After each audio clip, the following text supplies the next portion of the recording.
Hey everybody, it's me Stacy here at Scrapbooking Made Simple, scrapbookingmadesimple.com, and this is our next Saturday with Stacy YouTube class number 465.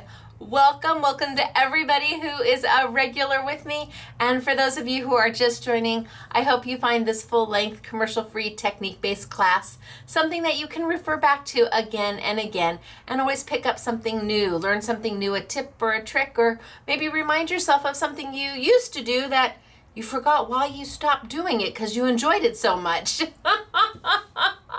Today I've got stenciling, I've got die cutting, I've got embossing, Lisa Horton Creative Expressions. I've got our next 4 Hero Arts exclusive cube inks to release for you. Just a whole lot of fun and a whole lot of goodness. I'm gonna have to be very, very mindful of the time today. Usually I don't set a clock, I don't set anything, I just go and whatever the class is, it is. But today I have Ellison driving up and they are going to be here literally in 3.5 hours. You're like, well, this class can't be 3.5 hours. Well, you just never know, but today definitely not 3.5 hours. So by the time you're seeing this, I will have had my appointment with Ellison. And we'll see how things go. You just never know what's going to happen with a manufacturer. Sometimes they love me, sometimes they don't. We'll see. If they bring coffee and donuts, I know I'm in good graces. And if they show up with a bunch of reports, So I've got, ta-da, it's Taylor coming up, and I have got, gosh, he's the keeper of the secret sauce at Sizzix, Kevin. That's a good name for him. I just came up with that. The keeper of the secret sauce, because Kevin knows everything about everything at Ellison. Not so much like the accounting side and stuff like that. No, I'm talking about anything that has to do with a machine. Holy smokes, artichokes. And then I've got Jen Long, who we all know and love very much. She's also coming up with them just to say, hey girl, hey. So if they walk in with coffee and donuts, I know I didn't get myself into trouble. And if they come in with lots of reports, well, better to ask forgiveness than permission? And you're like, well, why would you be asking forgiveness? So we launched Tim Holt's Christmas already. His Christmas collection from Sizzix. We launched it on September 1st-ish. That was the first day we could launch it-ish. I think we might have launched just a little bit earlier than we were supposed to. Like, I mean, really, what is 15 minutes, right? Come on. So if you love Tim Holtz, if you love his Sizzix collections, Christmas is out right now. It is online, it is on sale, and well, it's limited, so if there's something you love, grab it. We also have our spectacular Sizzix savings event going on right now. So you've got Tim to choose from, Sizzix to choose from, and then today I've got Creative Expressions and Lisa Horton and Hero Arts for you. So it's just gonna be a whole lot of fun. I'm also using my Sizzix silicone mat, but I'll talk to you about that in a little later, because I'm not big on silicone mats at all, but you'll see. So I've got winner to tell you about. Let me put my glasses on. Now every week we choose 2 winners, and these people posted a comment below. Below me, there's a place to write a comment. If you're live chatting, the live chat doesn't count. So you can live chat all you want. Yay, say hello. In fact, we did a midnight launch on Tim's product, and I kept typing, and I was up at midnight, and I live chat with everybody who was there. I kept typing, Tim, are you here? If you're here, just say hello. Let all of us have a moment. But he must have been in bed. I don't blame him. It was late. But so I've got 2 winners, and these folks, they posted a comment below, not part of the live chat. And the comment just has to be kind, polite. It doesn't have to be about me. It doesn't have to be about the class. It doesn't have to be about the product. It can be about anything that makes your heart happy as long as it is kind. And then SMS guy James approves your comments, so you won't see him right off the bat. You're going to have to give him time to approve your comments. Sometimes he'll even answer you if you ask a question. Not all the time, because I'm like taskmaster. Like, come on, chop, get those comments approved. And then we've got another chore for you to do, another job for you to do. Now, I'm allowed to do that because James is my son. So I'm like sitting there with my watch going, come on, chop, chop. You've got QCing to do. So once your comments are approved, you go into the running to be a winner chicken dinner, and we give 2 $25 gift cards away every single week. And who doesn't like free? I mean, come on, free, yay. And well, today you pick up some really nice stuff for that $25. So I'm going to announce our winner chicken dinners, and then because I know we are on a time crunch, we are going to get started today because ta-da, it's Taylor is on her way up. And what did I call him? Keeper of the Secret Sauce, Kevin. Keeper of the Secret Sauce. Kevin from Ellison is on his way up, and Jen Long is on. It's going to be like a little family reunion. All right, so our winners for last week on YouTube, number 464, which is Simply Defined dies and dies, my layering dies, and foil. We did a beautiful foiling technique, but okay. So let's see, Beth Merrill. Hello, Beth. Is that you? Hello, Beth Merrill. Congratulations, you are a winner chicken dinner. Wahoo Kachoo for you. Oh, yay. Right? Our second winner is Glinda Seal. Hello, Glinda Seal. You also are a winner chicken dinner. Yay. And you won it again. Last week it was Simply Defined layering dies, so my holiday release. And we used Sizzix foil sheets, and we made masks, and we had a really good time. So I'm hoping you have a really good time today. And if you need to, by all means, jot down this YouTube number. You can take notes. You can, if you decide to place an order with us, great. You can put the YouTube number in the notes section on your order, and it'll come through on your packing slip. I know some of this product is available at your local independent retailers, and we always encourage you to shop there first. And if you don't have a local independent, then come online and find us there. Okay, so I'm gonna tilt down. I'm gonna show you some samples. I know it was quick, right? It's like hardly any talking at all, but I don't want to be late for my appointment, and I think I might stay upstairs because I'm upstairs. Our retail store is downstairs, and our storeroom warehouse space is upstairs. I think I might stay upstairs until they drive into the parking lot because I overlook the parking lot. I can see them, and if they get out with a box of donuts and coffee, I'll just bebop on down. And if they don't, I might hang up here for a little bit longer. Time will tell. I'll let you know. It's not often I get Jen Long, Keeper of the Secret Sauce, Kevin, and ta-da, it's Taylor. I'm loving that, Keeper of the Secret Sauce, Kevin. I think we need to make him a door plaque that says that, because there is a door at Ellison that you are not to go behind. I only got behind it once. Just once. And while I was behind it, sitting with Kevin, Keeper of the Secret Sauce, Tim Holtz walked right on by. I'm like, I mean, he literally, we were like 10 feet apart. He walked right on by. He is allowed to go into the Keeper of the Secret Sauce's, Kevin's room. I felt so honored, but then I was like, I haven't been back since. Or I've been back to Ellison, but not in that room. All right, I wonder if my NDA still applies or if I can tell you what's in there. I'll have to look. All right, so I'm going to tilt down. We're going to get started for today. It's good to see everybody. Down we go. Hey, Kev. Keeper of the Secret Sauce at Sizzix. I don't know where that name came from, but it just popped right in, and I like it. I didn't know naming everybody was going to become a thing, but now if I don't name people, they get offended. Who knew, right? Okay, so let me show you some samples of some of the stuff we're going to be working on. And you can see I'm on my silicone mat here, and yeah, I'm wondering if I need to scooch it over just a little bit. I'm going to be playing with that today, but let me show you some samples of what we're going to have going on. Ooh, now I have a die cut. I have a die cut that's been embossed, and I have a stencil in the background. Beautiful, right?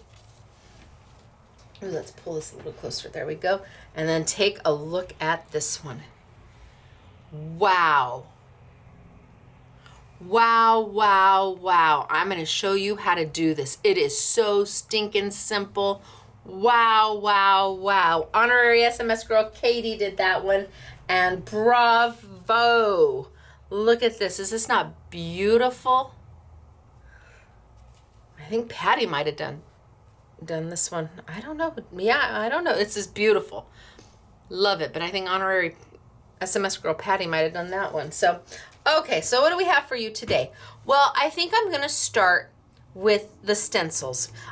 So what is on my desk? Here's my craft mat. And my craft mat is a non-stick, non-slip craft mat. And I love my craft mat. I really do. It doesn't move, nothing. If you get glitter on it, it wipes right off. If you get ink on it, it wipes right off. If you get embossing powder on it, it wipes right off. You can put a glue gun on it and it's not going to melt. So it's very much like many of the craft mats out there, but I was the very first one to do a silicone back so that it just doesn't move when it's down on your table. Then all sorts of people came out with a silicone mat, which is what this is, a silicone mat. So this is the same type of product that's on the back of my mat, is the entire thing, the entire mat. So nothing slips and nothing slides, but it doesn't clean very easy. If you get glitter on this, it is a chore to get it off. Or, you know, I have long hair, and if a little hair gets on, or even just getting, everything just kind of sticks. It doesn't stick, it clings to it. It's hard to get it off. So I've never been a big proponent of silicone mats just because it drives me crazy. See, I can't get that off. It drives me crazy. But then stencils started to be made, and they started making them with holes in the top. And Sizzix came out with this amazing product, a tool where it's about $65 and it will hold your stencil in place, and you can use it as a stamp positioner. But we thought, what if I took their Sizzix mat, which is what this is. This is a Sizzix silicone mat. And what if I just popped a few little holes in it in the back, throw some brads in there, and now I've basically got the same thing. So when I saw these stencils from Creative Expressions, and they're Jamie Rogers, I knew right off the bat, these were a wahoo chew. I mean, it didn't take me very long to order all they had. It's a good thing that I'm up at like 3 o'clock in the morning, because Creative Expressions is in the UK, and sometimes when they launch their product, we're here asleep in the US. Not me. So in each bag, you get 2 stencils, and the stencils are, I believe, are they 6x6 or 6.5 by 6.5? 15, so I'm going to say 6x6, 15.2, so just a hair over 6x6. They retail for $9.50 each. Right there, that's a smoking hot price for 2 stencils. That means you're getting them for $4.75. But then, of course, we've got them on a YouTube Yummy, and how useful they are. So back to the silicone mat. Companies are starting to put holes in their stencils, because like Ellison, like Sizzix, they have this new tool where you line up the stencil, put it in the holes, and it helps a layering stencil. You can do layer after layer after layer, and it keeps everything centered. I wasn't crazy about the $60 price or the size of the product, so like I said, I took their inexpensive silicone mat, which holds paper amazing, nothing slips on it. I took 2 brads and I popped them in. I did this in a YouTube a couple weeks ago. And this is gonna allow me to hold stencils in place. Everybody was asking, are you gonna pop holes in stencils now? Yep, I am. I think I'm gonna use these now. Well, I don't know, I'm gonna start, maybe I'll start with this one. The circles. So inside the Creative Expressions package is 2 6x6 stencils, and they're both circles. This one is the circle set. You get one that is dots and you get one that is dashes.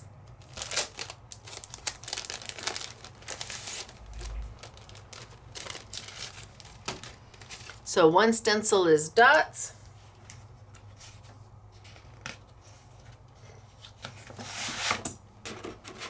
One stencil is dots.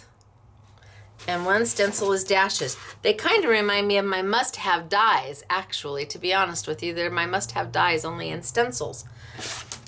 And on the silicone, they don't move. I mean, they hang tight pretty good. Let's see, where am I going to put the holes here? Right there and right there. So I've already put 2 brads in my silicone mat. And a silicone mat is a self-healing mat. So that means when I pull them out, gosh, do I want to do that? Last time I had a hard time figuring out where they went in. Let me grab a marker. When I pull them out, so it's like right there and right there. When I pull them out, the mat self-heals. The holes close up into themselves and they self-heal. So that's the beauty of a self-healing mat. My mat is not self-healing. If you poke holes in it, those holes are going to stay there. But my mat also doesn't move around and it wipes down so much easier than this. However, for stencils, this is an amazing tool. So let me put my brads back in, and this time I got smart. I put 2 little dots so I know where it is. And we just got these fasteners at Staples. The good thing is we are going to send you the fasteners, these little brads, 4 of them, with your mat. So if you want to do this, you don't have to try and go out and find them. So now I've got some holes in there, and I don't know if you can see. I kept a little space in between both of the tines.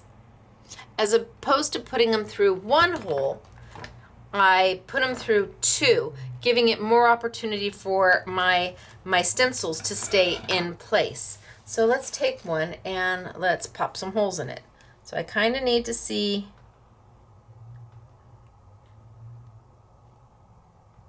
kind of need to have an idea of where I want to try and pop some holes. Let's try there. Worst case scenario, I'm wrong. And let's try there. And I'm just going to take a hole puncher. And hopefully we're close. And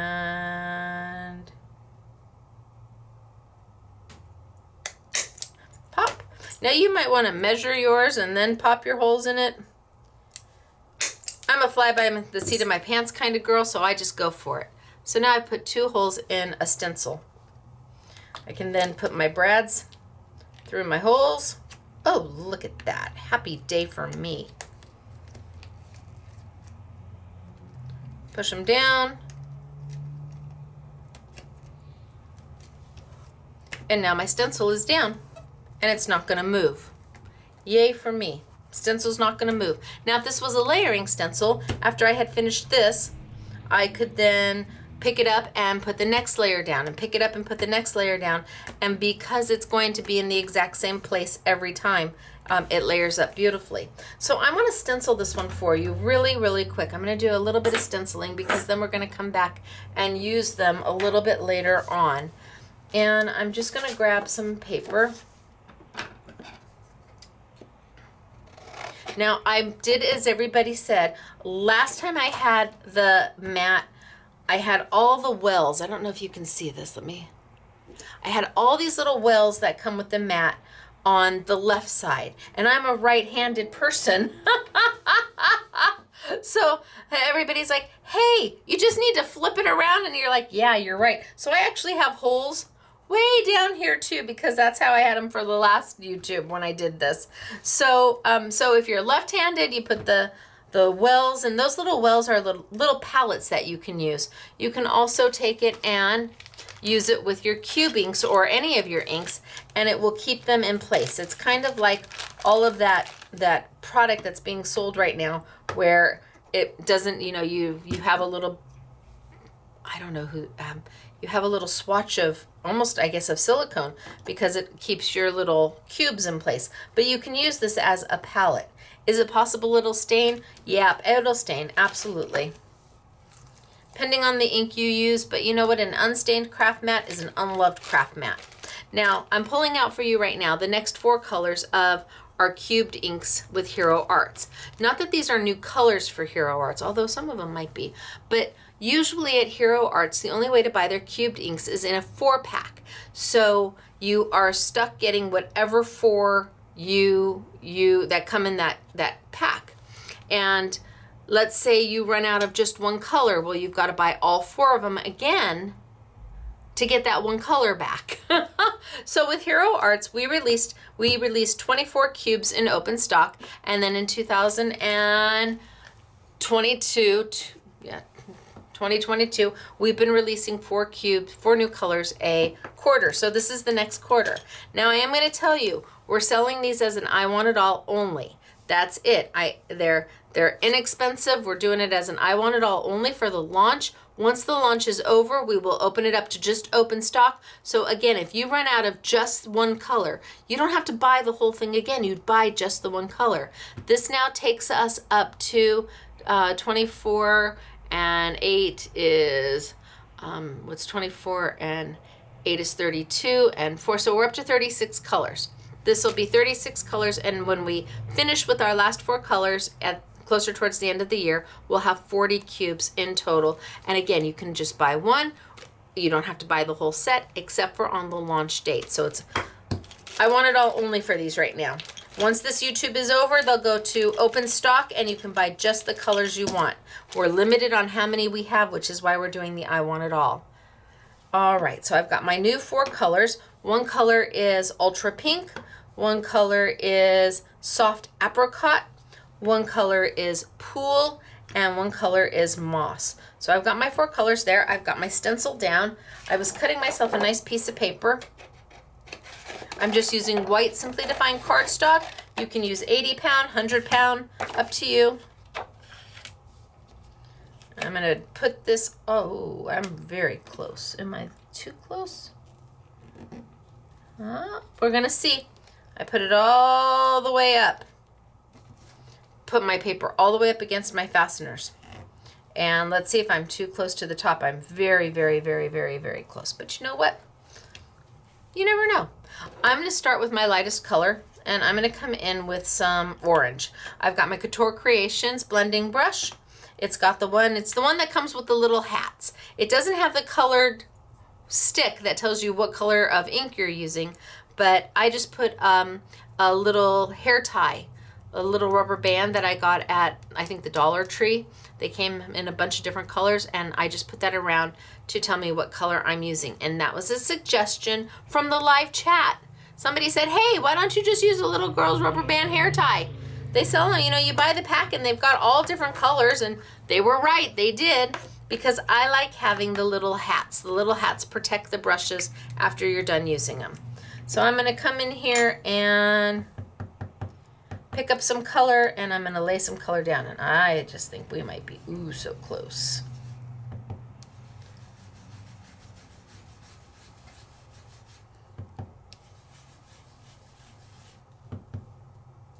Gosh, I even think I'm too close on the bottom too. All right, well, it is what it is. We're gonna go for it. The good news is it's only white paper. I know some of you are like, yes, I know it's white paper, but I have more white paper, and chances are you have more white paper. Okay, so I've got some of my soft apricot down. I'm going to go and pull some of my ultra pink.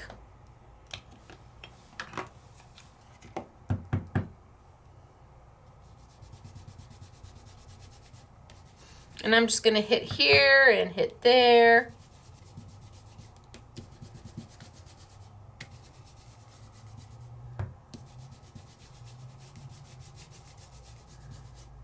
And I can always lift up to see what I'm going to get.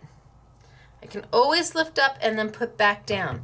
That's the beauty of having the fasteners.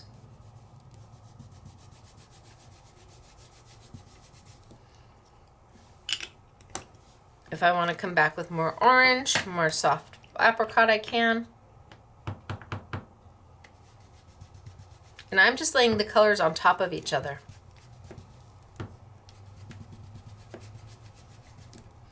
And then for good measure, just because, I might even throw in a little bit of pool, which is a blue.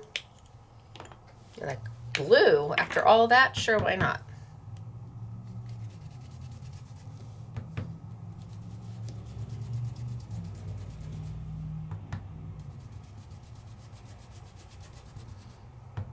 All right. Kind of looks like a hot mess there. I think I'm going to slide this over just a little bit and maybe zoom in just a little bit and tilt down just a little bit and zoom in. Oh, too far. Okay, so hopefully that's a little bit better. So pull up.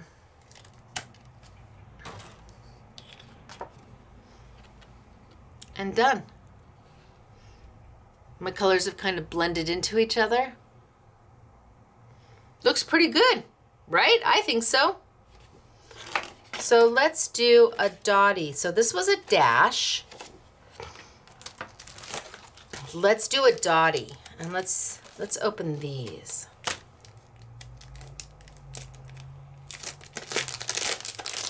These are the rectangle. Again, 2, a dot and a dash. This time, because there's not a lot of space here and here, I'm going to put my holes up here. Now, I may orientate my card this way when I'm done. It doesn't really matter which direction I'm going when I stencil. So here, I'm going to go ahead and mark my stencil and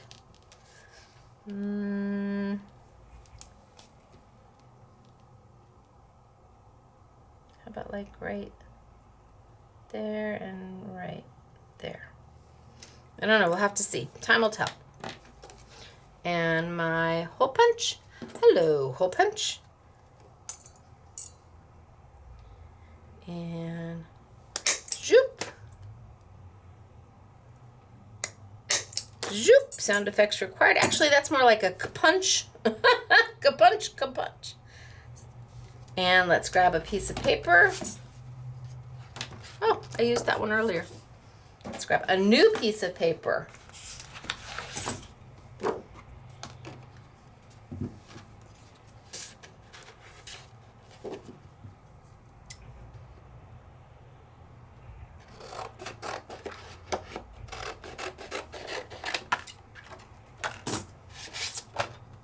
Put my stencil down. 1,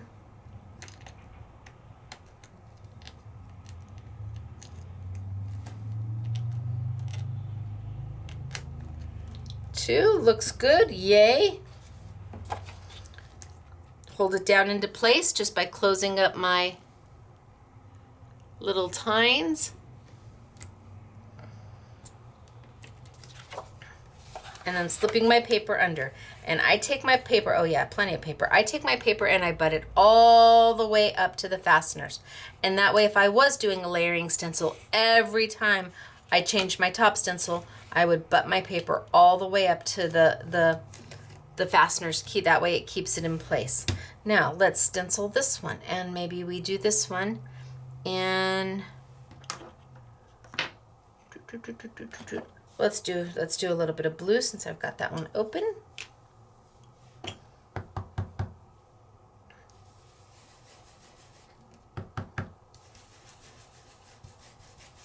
And because the holes are so small, you really do need a blending brush to make this work. If you try to do this with a finger dauber, it's gonna be rough. You'll get a hit and a miss. So if you're gonna do these stencils, you really do need to have some blending brushes. And it really doesn't matter whose blending brushes you use. They are all just about the same. The only thing that makes Ozzy Andrews different from Couture Creations is I like that they have the little caps, the little hats for them. So I can pull this up and look and see what I've got underneath. And if I'm happy, I'm happy. And if I'm not, I can add a little bit more. But then let's add some green to this.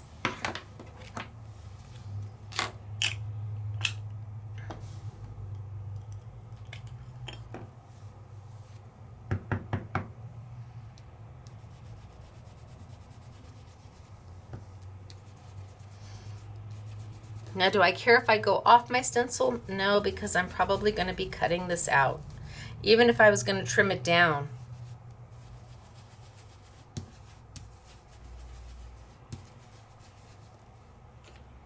I think that's good. Maybe just a hair bit more blue.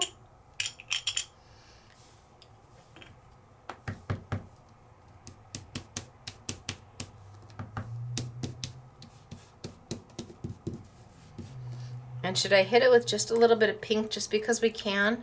See what happens? We might make mud. You never know. But as I've been told, mud is a color.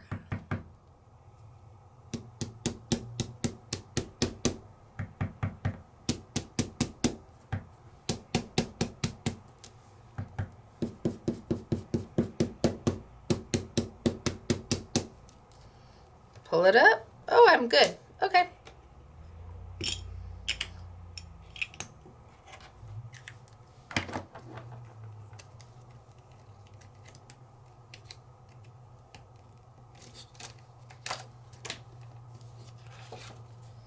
Then I've got stencil number 2. Now I could do it all one color, absolutely. I'm just choosing not to. Now on white paper, it's pretty darn simple.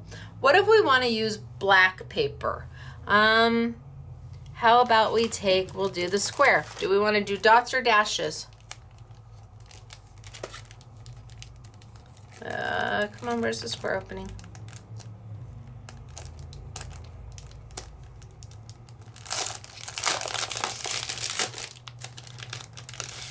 Ooh, the square's kind of tight. I'm not sure if I'm going to be able to get my holes in there. Ooh, that's very tight. Let's see if I can do it. So these stencils were not designed to have holes placed in them. They just kind of do. I'm going to put one here and kind of one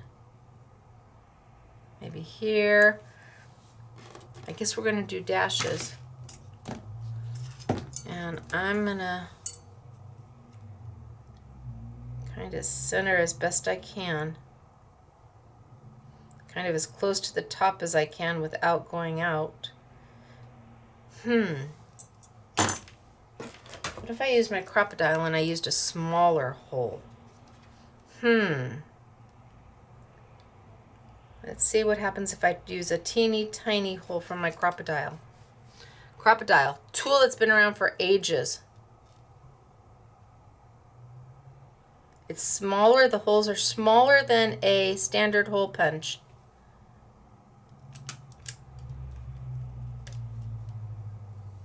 All I can do is try.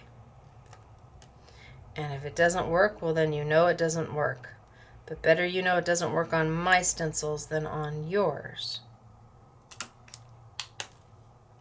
So a much smaller hole. Got really close to the top. Still plastic there. This isn't paper, so I'm not going to worry about that. Let's put them through. The tines are still going to fit without any problem. I'm not going to worry about that. Oh, yay. Well, happy day for me. So it may be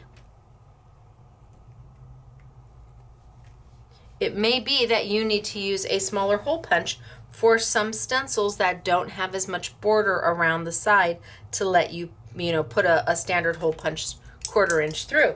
But we did just fine there, right?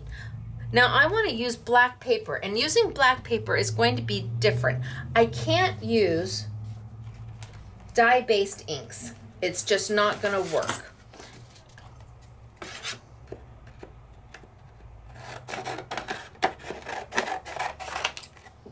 So, dye-based inks. All the Hero Arts inks are dye-based inks. Tim Holtz Distressed inks are dye-based inks. His oxides are dye-based inks. L'Enfant is dye-based inks. Who else makes inks? Lots of people make inks, and most of them are dye-based inks, which means when you put them on a black paper, not so much.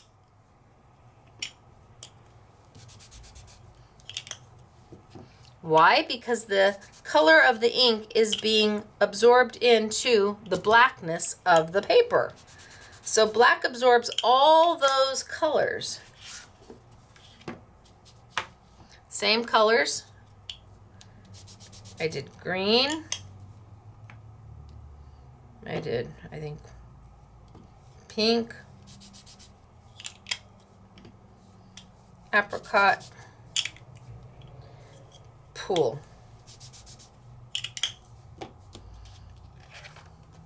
So you saw me do it on both. You can see that the paper, the black paper, is still a little wet from the ink, but the color's not going to come through. That black paper is just absorbing all the color, whereas they're stunning on the white. Absolutely stunning. So how do you color black paper? Well, that's where a pigment-based ink comes in. And almost all of your metallic inks are a pigment-based ink or a hybrid. Most of them a pigment-based type of ink. And it's going to allow, ooh, yeah, hello. It's going to allow you to color black paper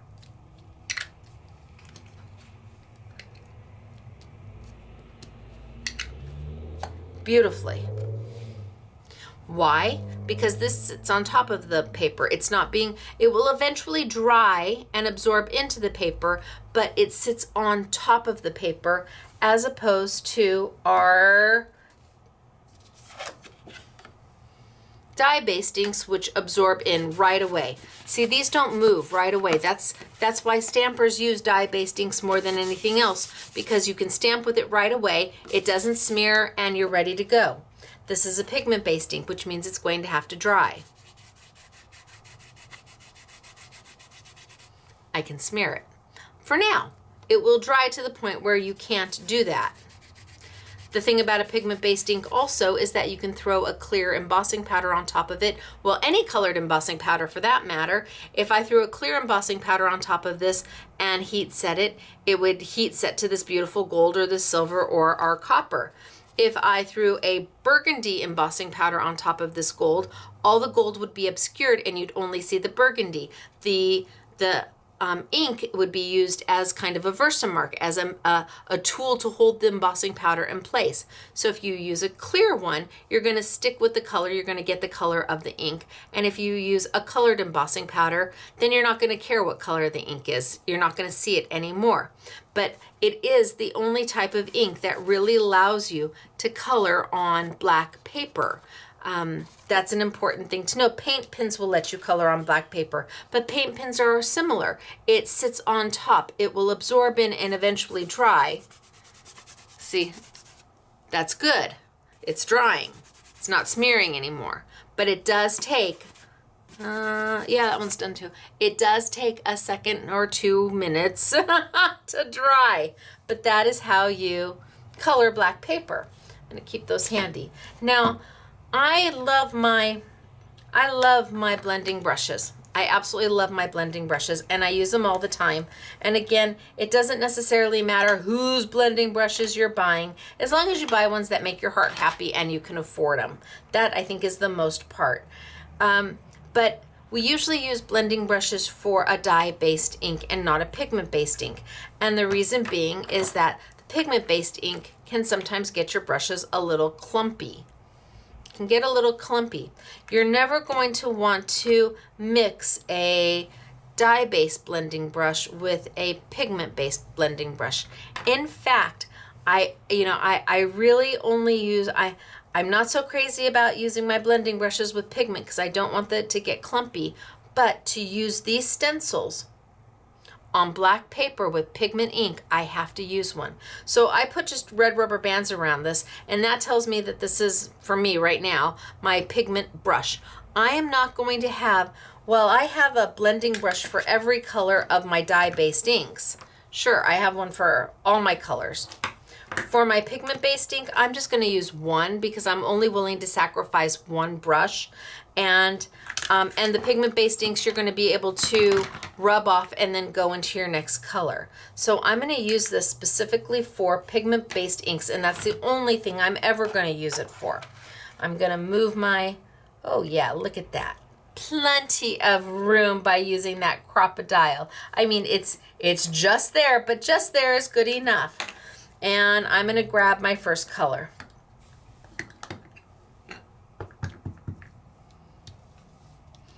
So you can't do this when you are using a finger dauber or a blending tool. It doesn't get down into the openings far enough, it will do some of them, depending on how much pressure you use, but it won't do all of them. So I'm just going to do this one all silver. Now I can either tap in like I'm doing now, or if I really want to, I can tap right on my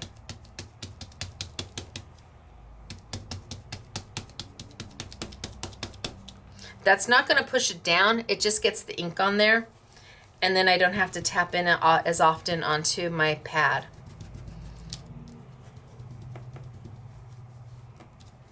Oh, Stacy, don't do that.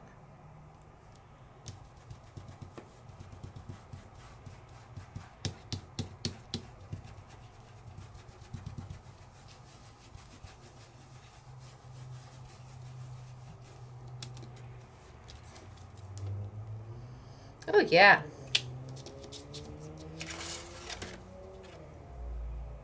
So now I've got it on my black paper. Let's do another one. You have to use the right ink for the right project. That's just the way it is. My dad always said you got to use the right tool for the right project. Otherwise, it makes everything that much harder and it takes that much longer.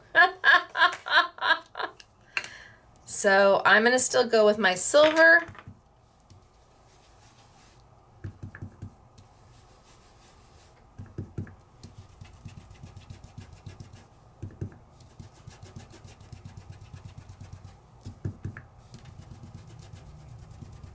And then I'm going to change right into my gold. I'm not going to clean my brush. I'm going to just go straight into my gold. Am I going to contaminate my silver? No, because you're just getting the top of it. No, or not going to contaminate my gold with my silver. I'm going to go straight in and add some gold.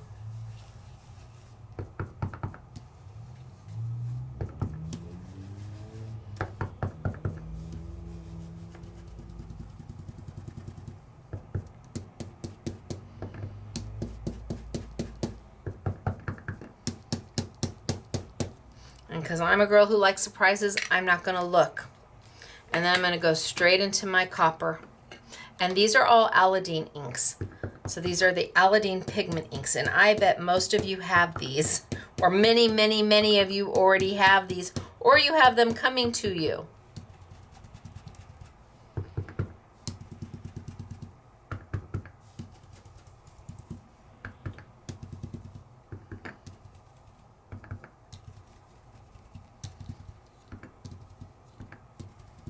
Think I'm good?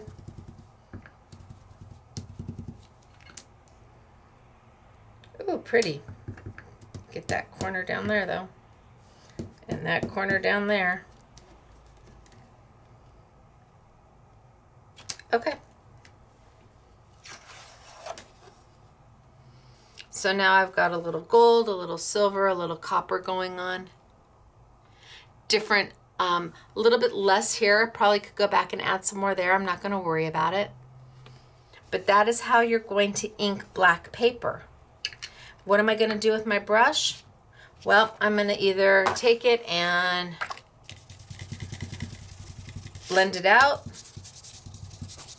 because I don't want it to get clumpy.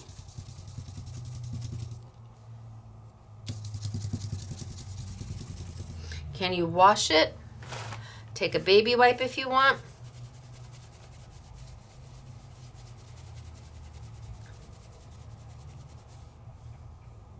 And then you need to let it dry.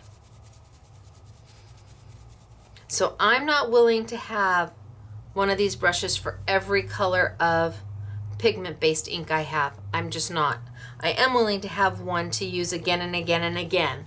And that's what I would recommend, especially if you're buying these stencils. So I'm going to give this a second to dry, a little time to dry, and we're going to move on. I might just keep this and do something with this. I don't know. So the stencils are super easy to use. Can I go back and...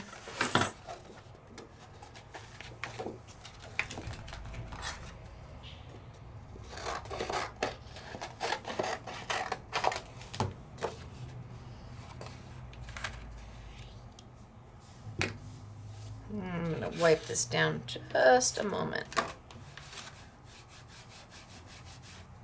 Just a baby wipe.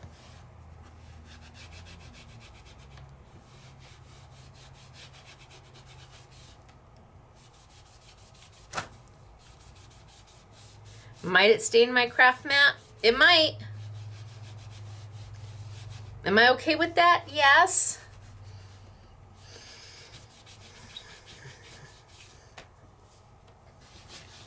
Okay, does that feel dry?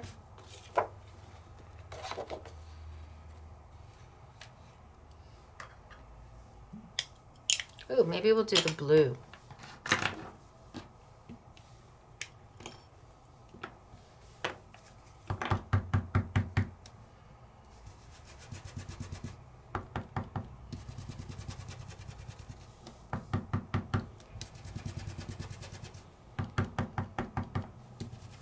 Some blue down here. I'm back on my white paper.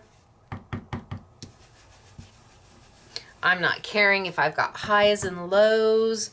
I kind of want the highs and lows. That's what gives your paper that depth perception. If everything is the same exact color all the way across, it doesn't have your eye doesn't have anything to get depth perception from. So I like my colors to have some highs and some lows, a little darker and a little softer. If it's all flat, the same color, well, that's kind of how your card looks or your finished project looks, a little flat. We're trying to take something flat and give it a little life and a little dimension.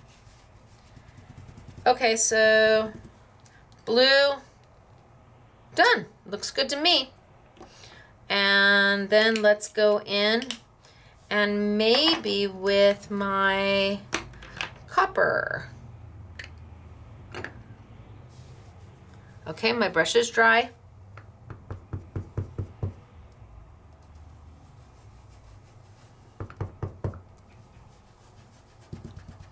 I run just a little bit of pigment over the top of that blue.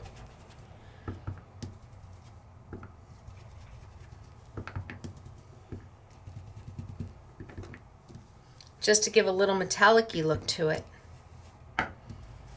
Maybe I'm making a guy card and I want it to have a little pizzazz to it. Ooh, pretty.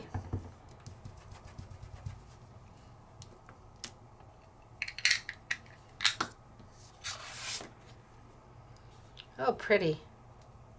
Not sure if my camera can pick it up, but you've got an iridescent, you've got a metallic coming off of the copper. That looks beautiful with the blue. So I'm not sure if the camera can pick it up, but it looks great. Okay, so I've got a few of these to play with for a little bit later on. Yay for me. And the stencils come, like I said, you get 2 per pack. So you get a dot and a dash in the square, a dot and a dash in the rectangle, and a dot and a dash in the circle. We have them sold individually. So they're $9.50 less, I think 20%. So that's basically $1.90 off of $9.50. Or we have it as an I Want It All bundle. And the I Want It All bundle is just a wee bit cheaper than that. So great from Creative Expressions and Jamie Rogers. Really love them. Now we're going to move on to our Lisa Horton. And when I did Lisa Horton the first time, trying to get my stuff back at least somewhat in order. When I did Lisa Horton the first time, I did her 3D stencils, or I'm sorry, 3D embossing folders. And I'm going to do her 3D, and now I'm going to take these out, or I can leave them in. Which would you prefer? It's up to you. If I pull them out,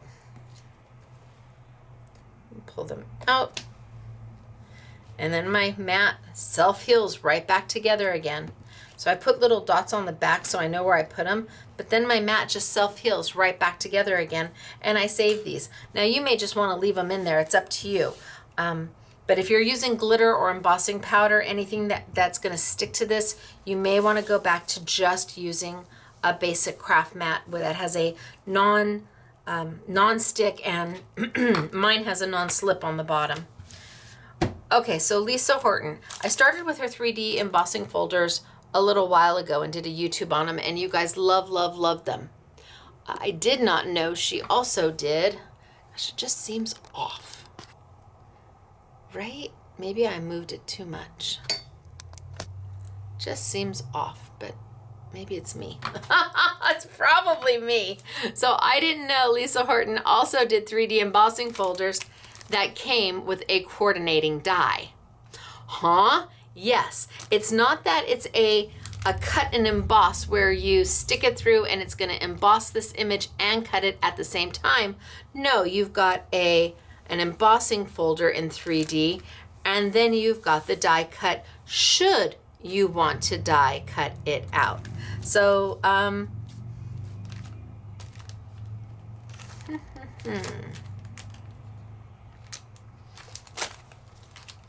let's take this one.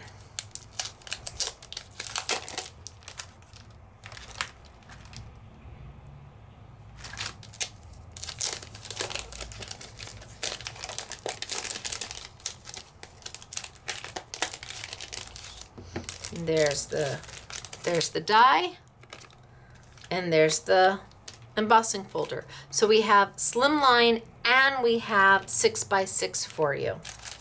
And let's just go ahead and emboss it just so you can see what it can do.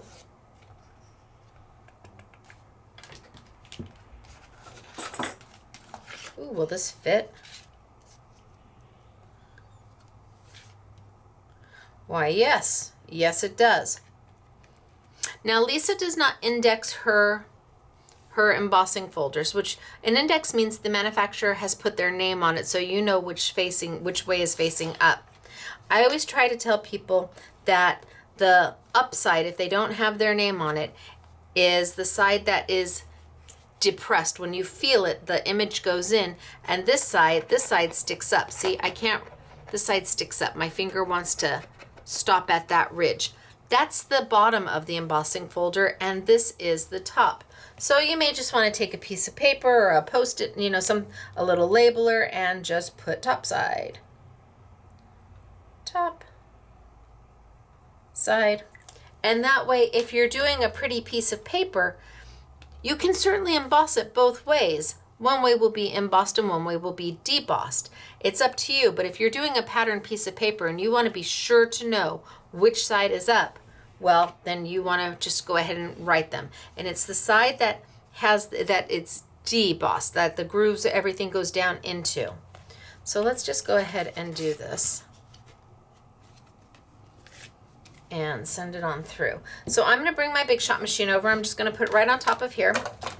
This is a 3D embossing folder, and there is no standardized embossing folder widths or thicknesses. Every manufacturer's embossing folders seem to be just a little bit different than the other manufacturers. It's not a consistent width or thickness at all, which drives me crazy, but it is what it is. And that means every embossing folder out there you may have to play with. Sizzix embossing folders are much thicker than this. Memory Box are much thicker than this. Nellies are a little thinner than this, and they're still 3D. So you're going to have to play with your machine to find out what the correct sandwich is. I'm using a Sizzix Big Shot machine right now, and for Lisa Horton's 3D embossing folders, it's pretty simple. It is your base plate and your solo shim. Put your embossing folder right down on without another clear plate on the bottom. So we're eliminating what we typically do. We would typically have a clear plate. We're going to eliminate that and just put a top plate on it. And it doesn't matter if the top plate's been cut into or not, because this is an embossing folder, so it isn't going to have an impact on it at all, whether you're using a do not cut plate or not. And then you send it through. And it's going to roll through just like butter. I mean, there's no hard turning, there's no pushing it, it's easy peasy. You might even think it's not working.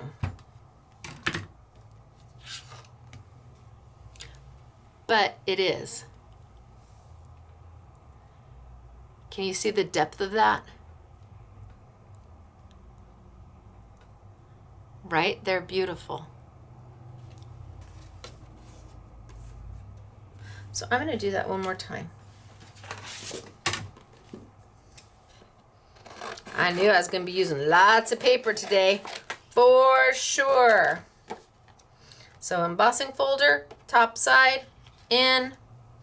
And again, the top side really only matters if you're using a patterned paper or a specialty paper, because obviously this is white paper, and no matter how I turn it, if I do it this way and I don't like that, I just turn it over, and if I did it backwards, it's not going to make a difference. It's white paper on both sides. So let's send that on in.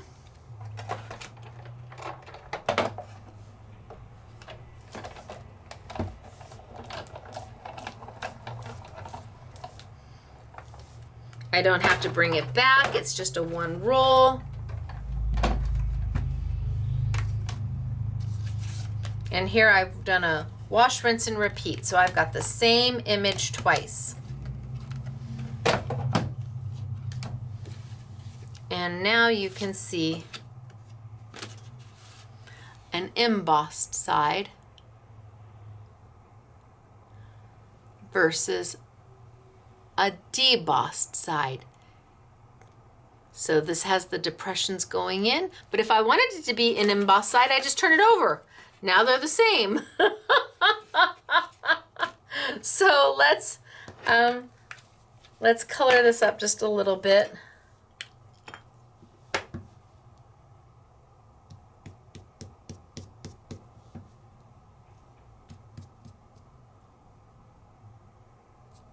Oh, these are sunflower. Are these?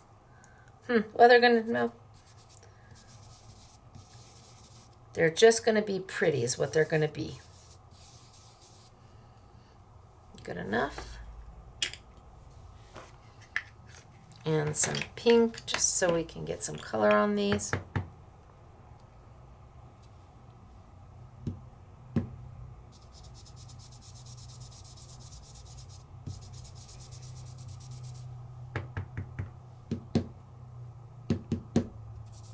I'm just tapping off some of my color.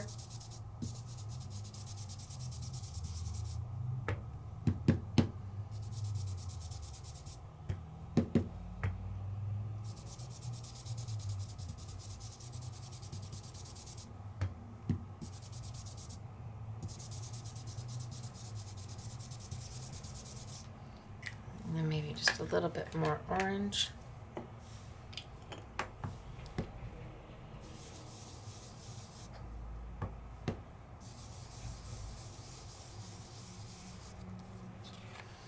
So I'm just trying to get some color on them so you can see them. And then let's do some green for the leaves. Now the colors of the Hero Arts inks I picked to fill in. When I had the first 24 colors, those were colors that were easily done by Hero. So colors that they could get to us quickly, and yay. But then I wanted to expand on the colors. So when I picked these, I went ahead and picked colors that where there were holes in our color story, I wanted to fill in. And that's what we did. So the 16 colors we have this year are kind of filling in what I felt was missing from the collection.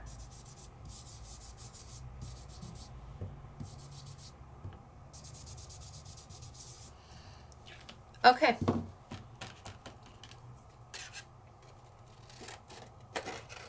I'm getting rid of the noise. I don't want to see that, but I just want to give you an idea of what it looks like when it's colored. And then of course there's the debossed side. So if I came in and I did my debossed side,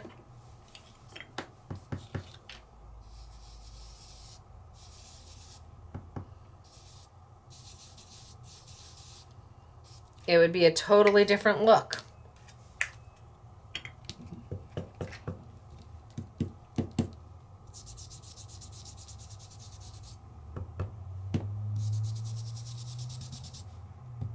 Ah, Stacy.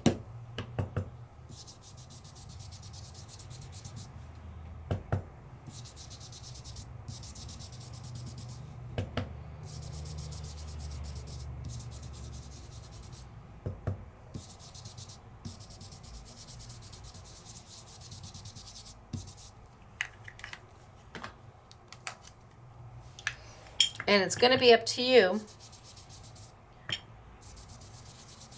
which way you prefer. Now with the deboss side, you get a lot more ink on the paper because you're not hitting so many of the tops. You're hitting just the outline of the image is what you're hitting. So you're going to get a lot more ink on your paper. I think I'll use a little bit more orange and then we will go.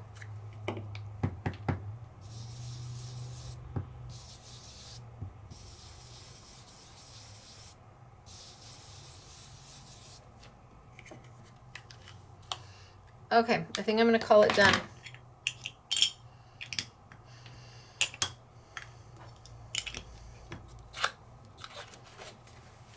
So same image, just done two different ways.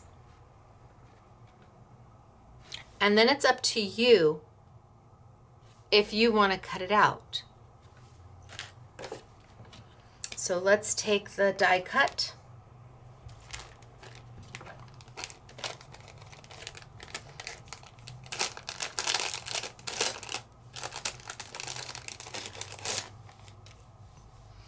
And I need to cut out the top side.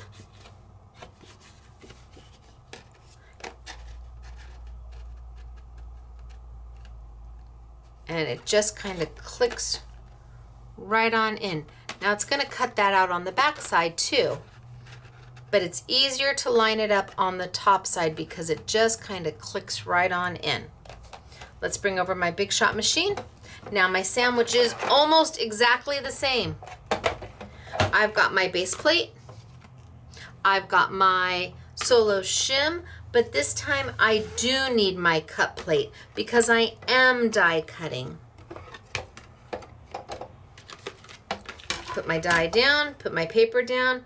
Again, it kind of clicks into place. Put my do not cut plate over the top, which keeps everything just nice and straight and uniform. You try to keep a plate that you don't cut into very much at all, if at all possible. But if you do, it's not the end of the world. It's just nice to have a plate that never is warped. It helps it go through your machine super easy. These are not intricate dies. Not at all. These are almost open frame dies. Like I can stick my fingers through them. So it's an open frame die. So you don't need a precision base plate. You don't need to go back and forth. You don't need to pivot or turn it at all. No, easy peasy. And it cuts right out.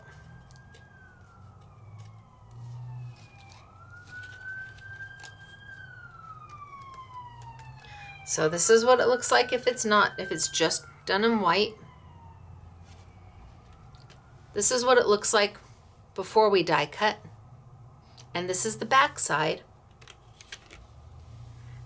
And that's what it looks like after we die cut out. So let's do the one that we have on the top. So we inked one on the top and one on the back side, and let's line it up. And it just kind of, it's so nice, they just kind of click in place where that embossing is. Lay it down.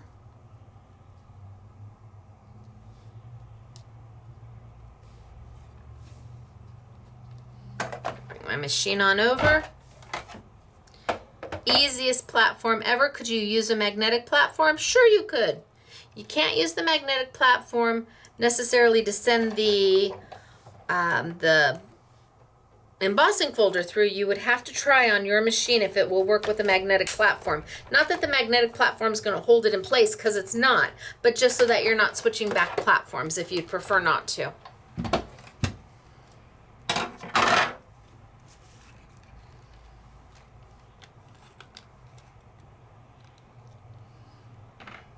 So this is what it looks like when it's in the paper.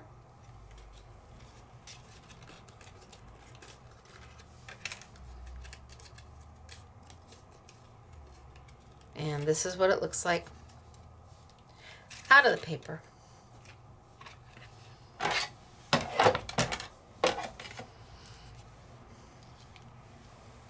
So now you have an embossed and a debossed side. However you want to do them. But you're saying, Stacy, you just did all that beautiful embossing and then you inked it and then you cut it out, and when you put it through the machine you smushed the embossing down. Well, kind of, maybe a little. But you know, the beautiful thing is you have the embossing folder.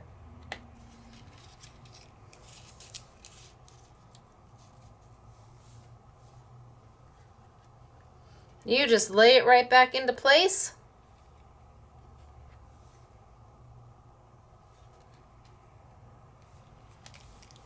And send it back through. If you want to make sure that that is embossing is as deep as you can get it, then you just send it back through. Line it right back up. It lines right back up. Oh, I moved it though. I should have had my machine over before I did that. Oh, there we go. Lines right back up. Put it down. I don't have that cut plate on the bottom. I'm only doing one plate on the top. Send it on through. Just in case you want to be sure you didn't smush the embossing down. Now, why didn't I die cut first and then color and then emboss? To me, this is just easier. It's easier for me to color the embossing part of it versus the die cut because I can see the image better. I know what I'm doing. Oh, see, look at how rich that looks. I just put all that embossing right back in it. Now nothing's flat. It's beautiful. And I could do the same with this one. Only difference is I'm going to roll it with my top side. So I'm going to line it up with that white side because I've got my top side there.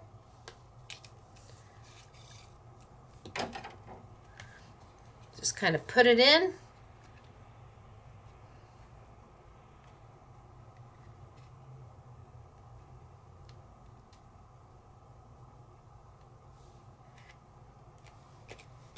Line it up. Send it through.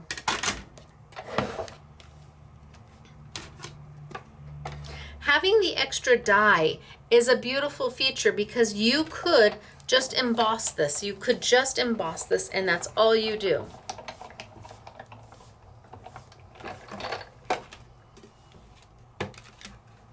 Do it on beautiful paper, a white paper, have white on white on white. It's a beautifully classic look.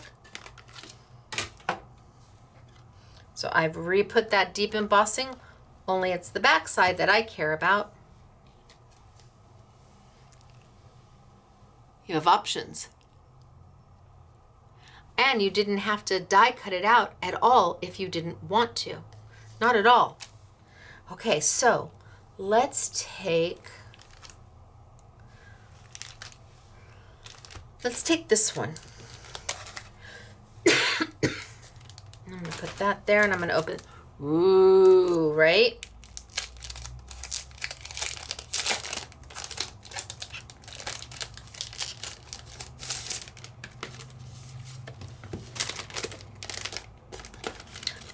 And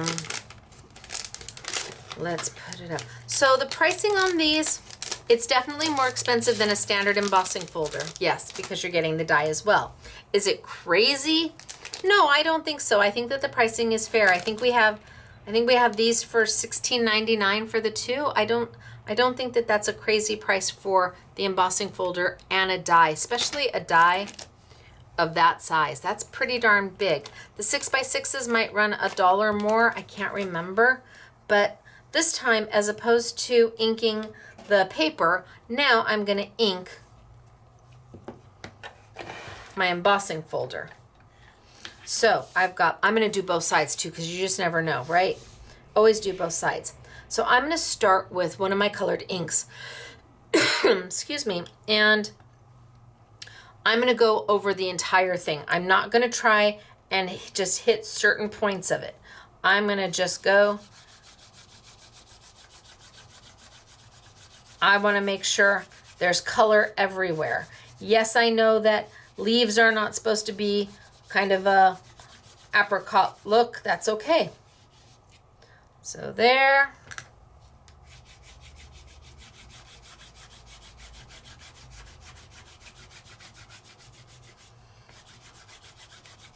And there. I'm just trying to put a good foundation of color down. Then I might come back with a little bit of my pink. And I'm going to go right on top of that apricot.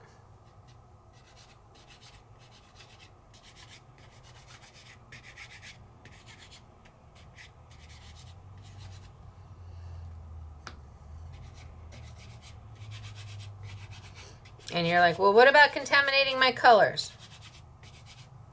If that's a concern, then you're just going to take and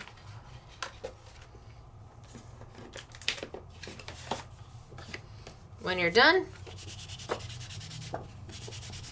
run your color till it's true again.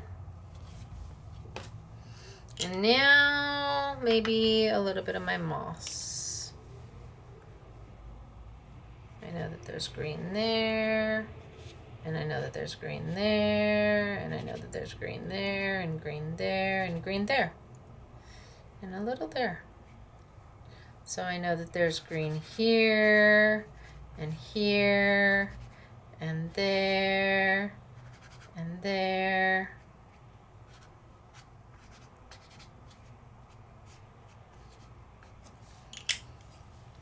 And then let's do a piece of paper and see what we get.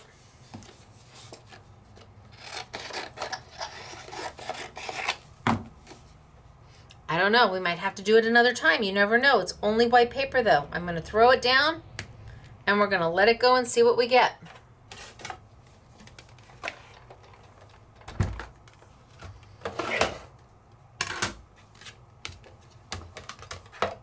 So my base plate, my solo shim, and one cut plate.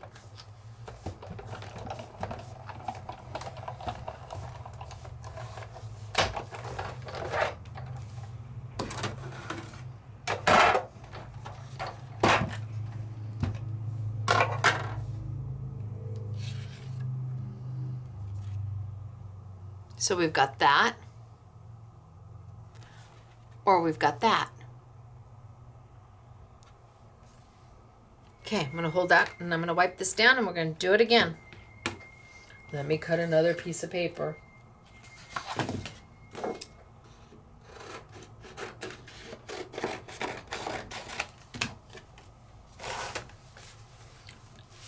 Wipe my color off. Might it stain your embossing folder? It might. Every ink's going to be a little different. You may be able to take some hand sanitizer and alcohol and get it clean, but I wouldn't worry about it. It's not going to harm your embossing folder at all. Let's go ahead and let's do it again. Do we want to keep the colors the same?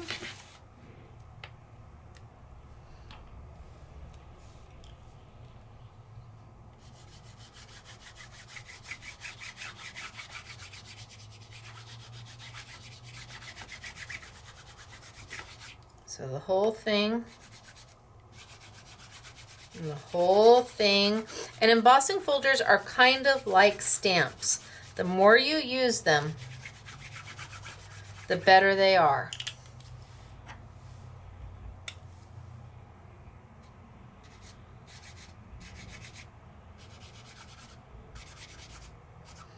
The more you use your embossing folders, the better they are. Sometimes when you're getting them right out of the package, because these are molded from plastic, the edges can be sharp and it can almost cut your paper. The more you use them, the better it is. Have no clue what we're going to get here, but you know what? We're going to try. And I know I've got some green here and some green there, some green there and some green there. And I've got some green over here and up here and over there and in there. And my paper.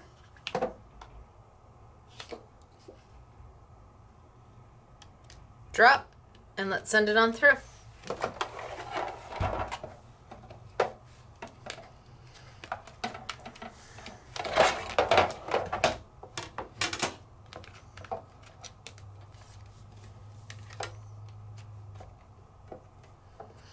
So let's see.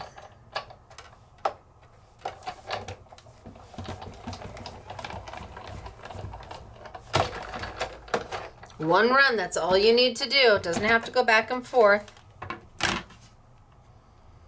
Okay.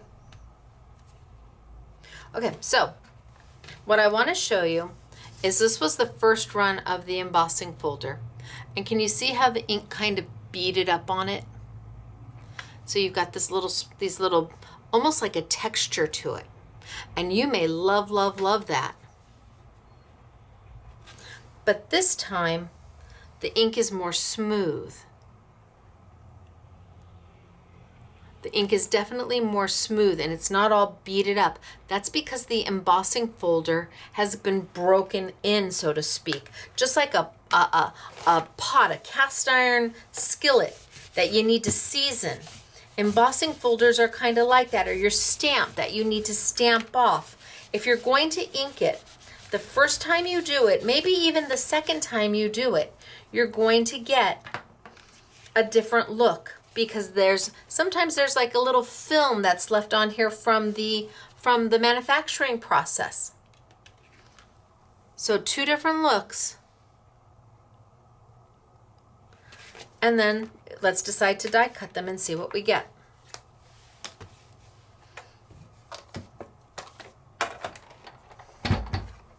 Bring my machine back over. Take my die out.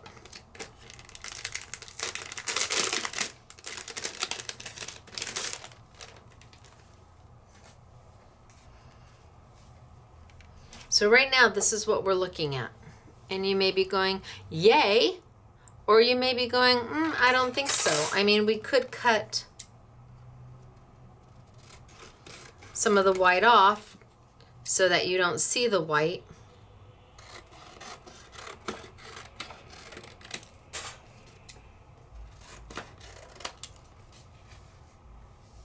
And do that and call it done.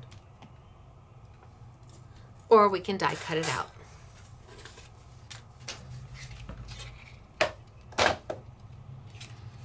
And the die is going to kind of snap into place.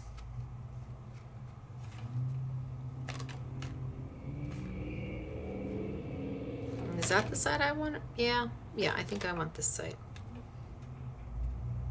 Okay.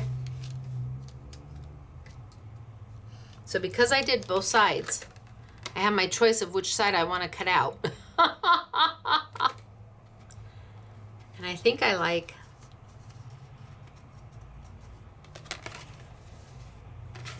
the embossed side better. But we'll see. I mean, I get both sides. We'll turn it over and see which one I like. I think I'm going to like this side better, but you never know.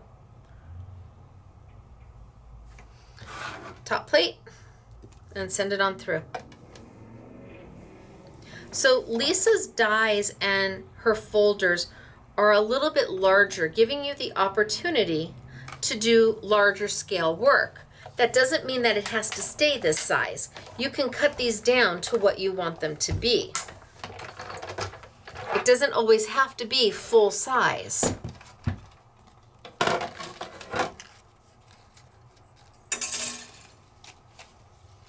Okay, that's where we were at. But then you take it out. And that's what we've got. Or that's what we've got. Which one you like better? Good news, you don't have to choose.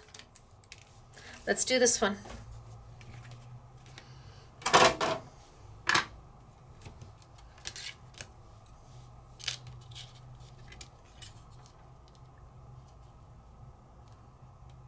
Okay. So the first time we did her products, we did the 3D embossing folders that didn't have coordinating dies. This time we've got her 3D embossing folders that do have coordinating dies. And because the dies are separate, you can use the embossing folder on its own. You can use the embossing folder and the die Or if I guess you wanted to, you really could just use the die on its own and go in and color it yourself. They're an open frame die, which means no precision base plate required. That's kind of where we started. And then you get rid of all the noise.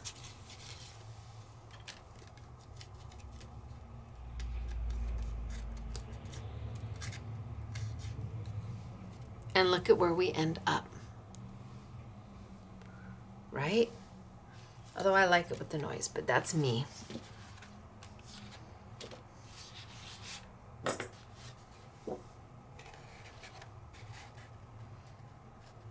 And then against the backgrounds, they look amazing.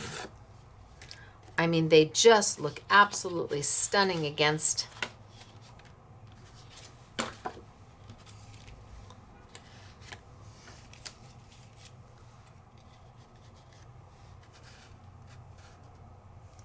So you could cut this right down. And I used both of them. And that background is there, but it's not. So these are easy to do. It's all up to you how you want to color them. All up to you how you want to color them. Let's see.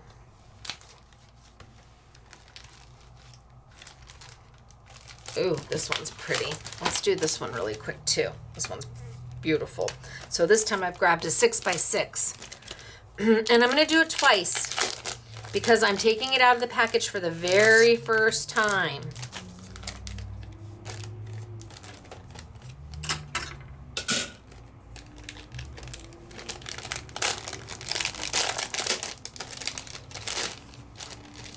Look at how big, and open frame die, easy to do.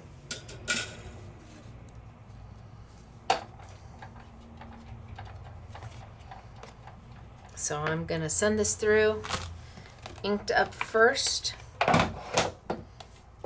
So let's grab my inks.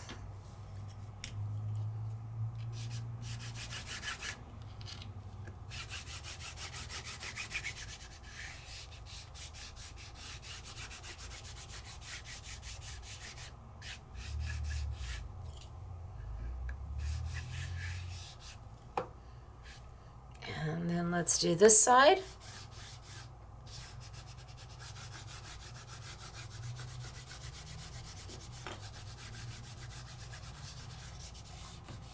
And then let's add some pinks.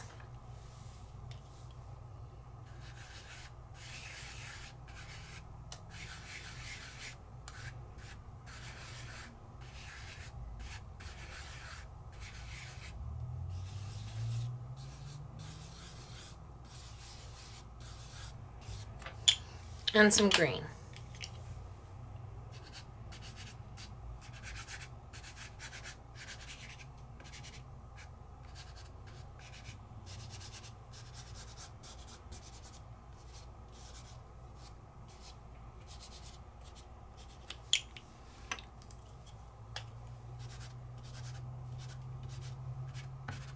Okay, I'm going to send it through twice because I think the first time there may be some residue. This one doesn't look like it's got as much residue as the last one from the manufacturing process. So we'll see what happens. Put my paper in and drop my paper. Don't move your paper once you put it in because your ink is down.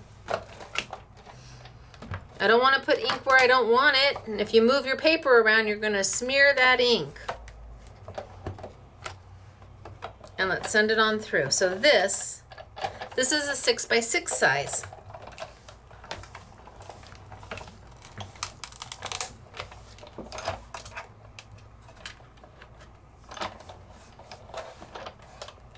Uh-oh. Oh, there we go. I got my plate stuck. Oh, I sure did. Oh, look at what I did, Stacy. Oh my gosh, I put my platform in crooked. Well, that's a boo-hoo for me. And now I don't know if I can get it out. it comes. Come on. Look at what I did. Okay. I put it in crooked. I didn't center my plates. Oh my gosh, Stacy Lynn. Well, you know what? We're just going to make it right again. We're just going to make it right because I'm not going to replace it. Well, it'll be fine. Ooh, I actually like it with the stuff around it. Ooh, I'm afraid I don't want to cut these. Oh my goodness gracious, Stacy. I don't want to cut it. Either side. No, that's not how this is supposed to happen. Okay, I have to cut it. I'm gonna do it one more time because you gotta see it cut. But it's two. I love the noise around the sides of these. Typically I'm like, yeah, no, not so much. This is stunning. Oh my gosh, I don't know if the camera picks it all up. I sure hope so, because it sure does look good. And that's a nice surprise after, I don't know, my, hey Ellison, hey, keeper of the secret sauce, Kevin, could you bring me one of these on your way up? Unfortunately, they've already been here and gone. Oops. Oh well. Gosh, and then I cut my paper. Oh, Stacy. Okay, back on focus. Let's ink it up because I gotta cut it, but it looked beautiful.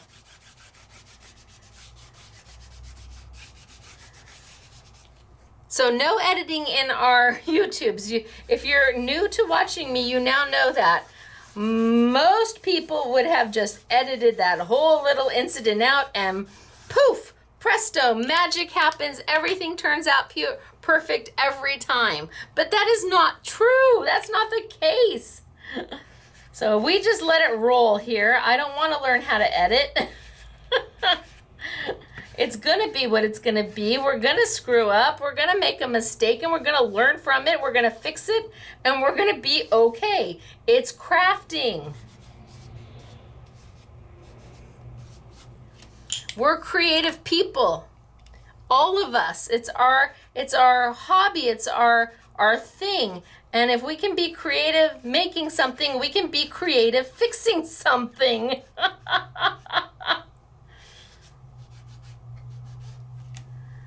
Yeah, people are like, why don't you edit your YouTubes? I'm like, no.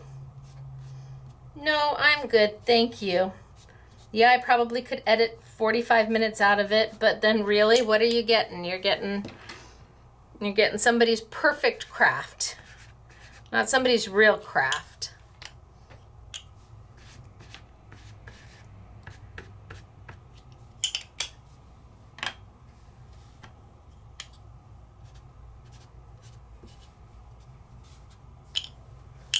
Okay, put our paper in. I know I'm not going to want to cut this one either, but the beautiful thing is I can make it again and again and again. Okay, let's see how desperately bad I screwed up my little shim here. Maybe not. We'll put it back on. Totally my fault. We'll see. We'll center it so it goes in straight. Hello. Square it up and send it through.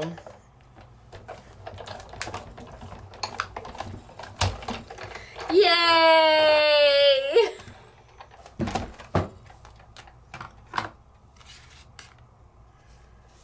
Oh, see, that's so pretty. But I have to cut it, and I gotta cut it. I'm sad to say. So wash, rinse, repeat. Beautiful, beautiful, beautiful.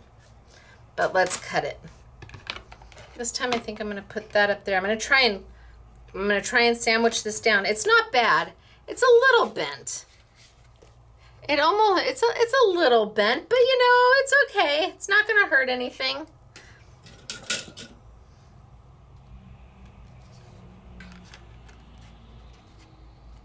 Nope, that's the debossed.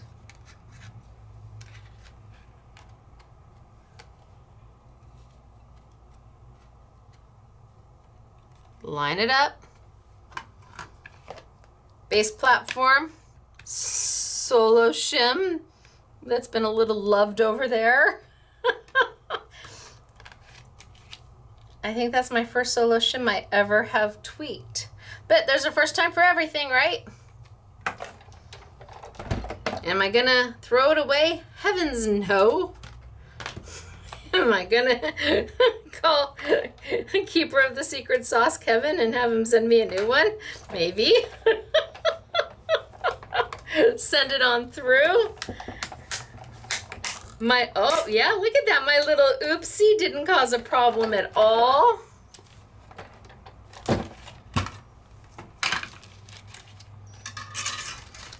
Oh my gosh. Can you get any more beautiful than that? Really? I don't know. I like them both, but I like these two. They're all beautiful. You choose. You decide. It's your project. What do you want it to look like? What are you trying to achieve? Okay, but now let's say you don't want to ink it all. Say, what? You don't want to ink? No, I don't like inks. I don't stamp. I am strictly a die cutter and an embosser. I don't get into stamping. I don't have lots of inks. I don't want to get into lots of inks. Okay, I hear you. I understand. Everybody's got their thing. My thing is everything. Which makes it very dangerous when you own a craft store. So let's take this one. Haven't done this one yet. And you are just a die cutter. You just have your machines, you don't stamp, you don't ink, you have your embossing folders, your die cuts, and that's the sandbox that you like to play in. No problem. We're gonna play in that sandbox. So I'm gonna take my embossing folder and well, it's not gonna make a difference because I'm using cardstock, but just to be sure, if you want to make sure which is the top side and which is the bottom side,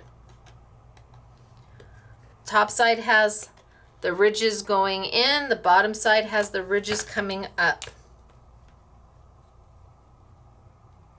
But like I showed you earlier, I'm not sure which I like better.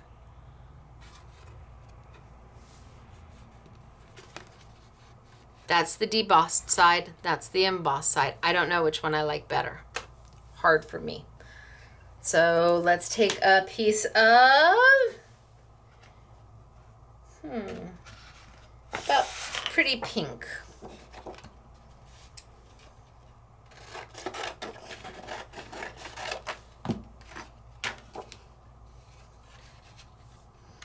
And let's send it on through.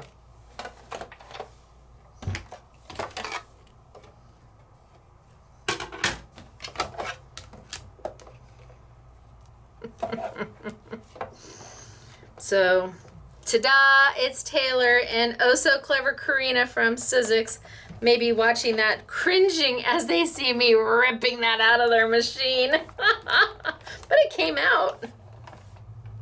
It was my fault. I didn't center it up. I didn't square it up.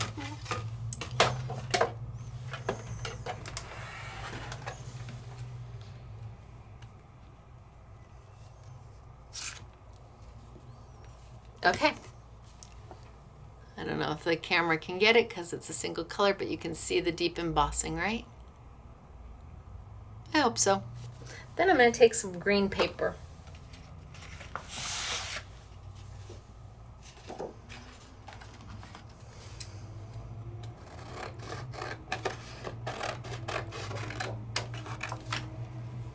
Let's cut the green.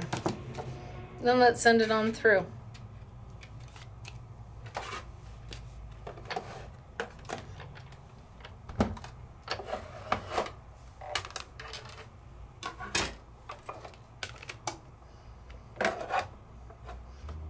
I almost want to put it right on there to force it to go down, but I won't. But I wanna.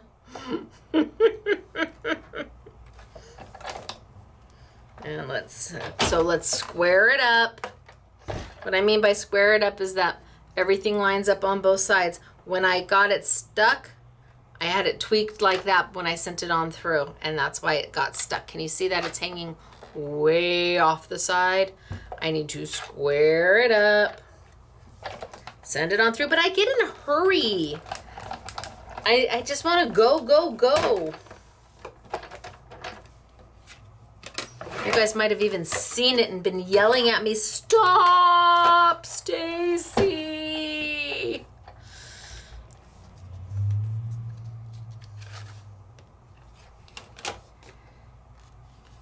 Okay.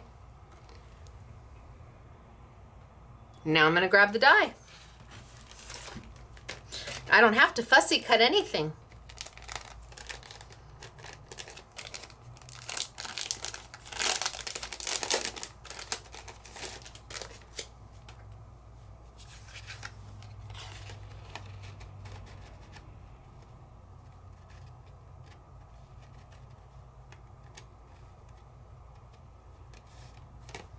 Okay, click into place. Bring my machine back over. The only thing I have to do different is I'm going to use an actual cut plate and cut it right on that cut plate and use a top plate to send it through. So it looks pretty much lined up and clicked in.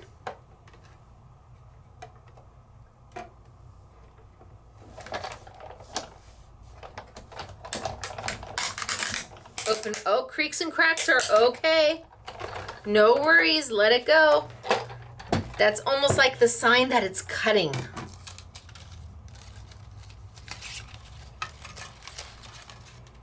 Okay, there's one. And let's do a wash, rinse, and repeat. Grab my pink.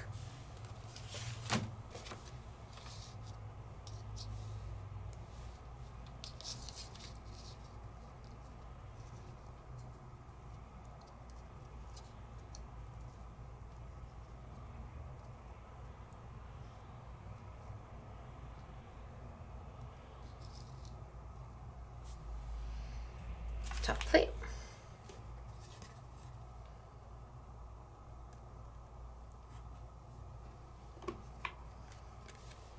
Send it on through. Squared. Yeah, I'm going to do that from forever now. Well, let's be honest. Forever means till the end of this YouTube I'll be doing that. Next time I will have forgotten it even happened. Okay, great. Put my die away. So now I've got two.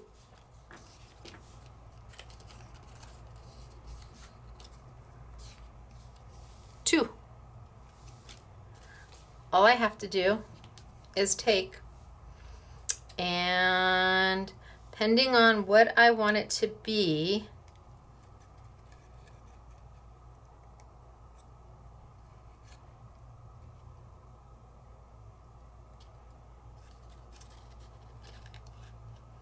I just have to snip out what I don't want.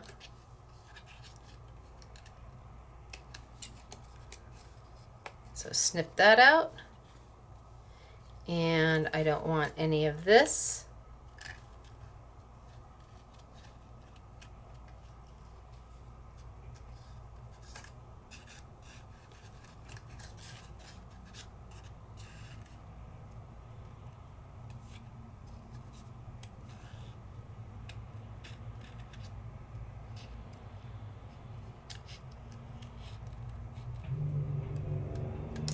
Great. Gone.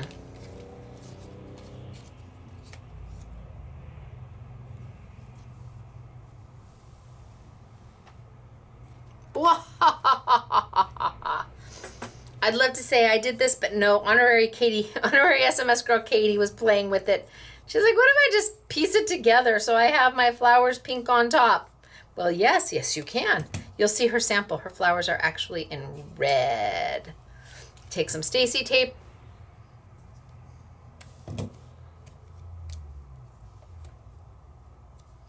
And layer it right on top.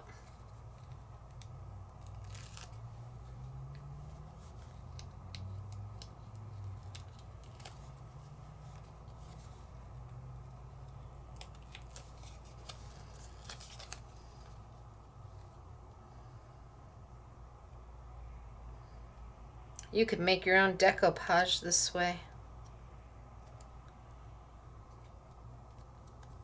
Then I could cut it again and just have this one and this one on top and pop them. I could make my own 3D decoupage. And then if I want to, I can grab that embossing folder again, line it back up, send it back through, because you can see how to line it up. You can see where the lines are. You can see that it's off. It's not lined up yet. Just line it on up.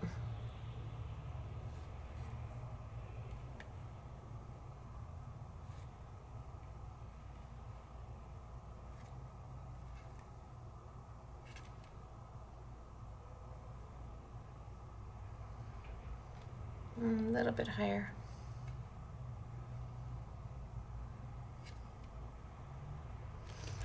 Line it on up, send it on through, and 3D emboss it.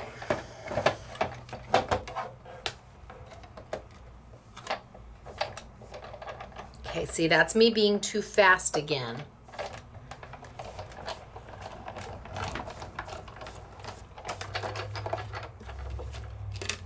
So if you don't want to ink it all, if this is not you and this is not you, and even just with the blending brushes, that is not you. Well, I want it to become you because it's super fun.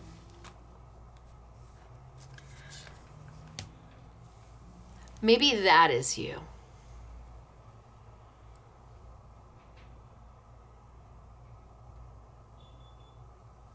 Right?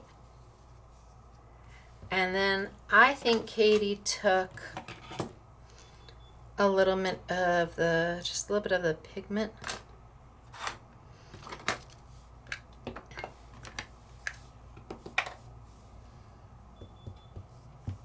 Oh, SMS staff is here. I hear the door going beep, beep, beep. Beep, beep, beep.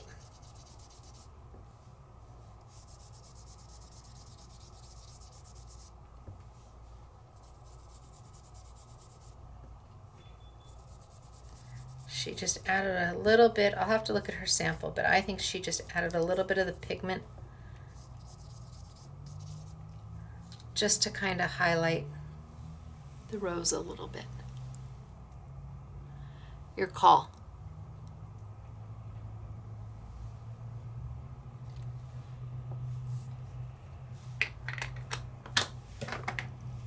You think gold would have been better? I don't know.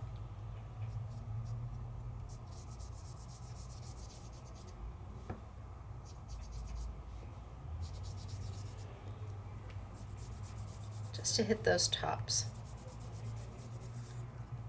Not to take away the pink, just to hit the tops of that embossing, just so you can see it a little bit better. So if you are not all about inking and running it through and you never know what you're gonna get, okay, we get it, I understand.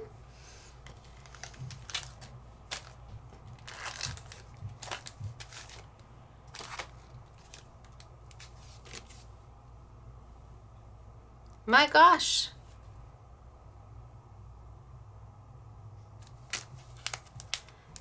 You can just keep it straight with the paper.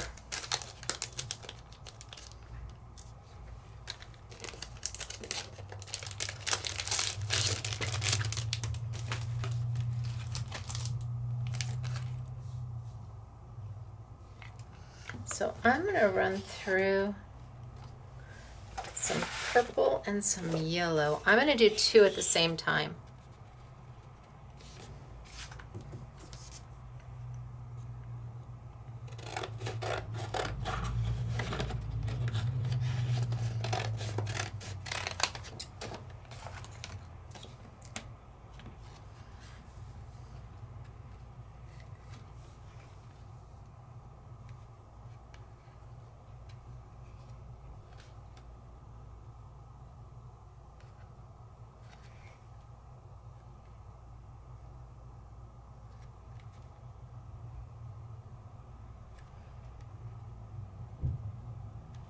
Okay, so I'm going to do 2 colors at the same time and just run them through.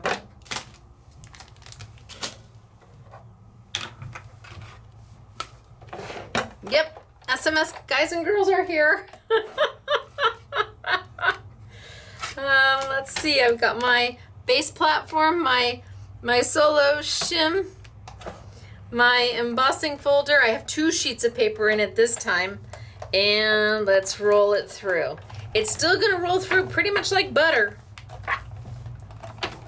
even with 2 pieces of paper. There we go.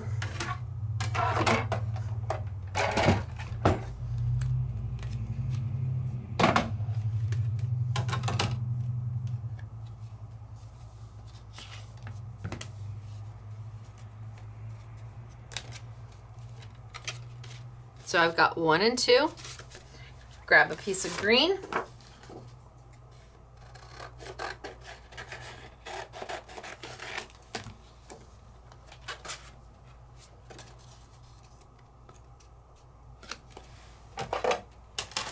Send it on through.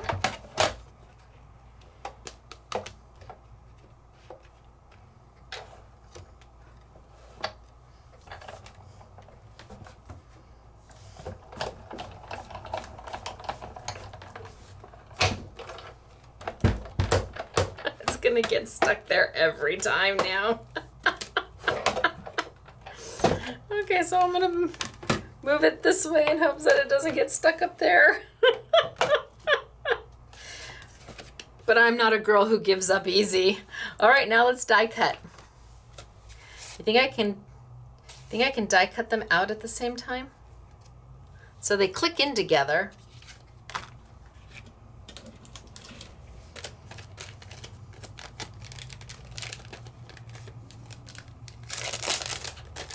So we're doing 2 at one time. Drum roll, please. And because they're embossed, they click into each other. So you just line them up. We're gonna see if it goes through. Let's line it up.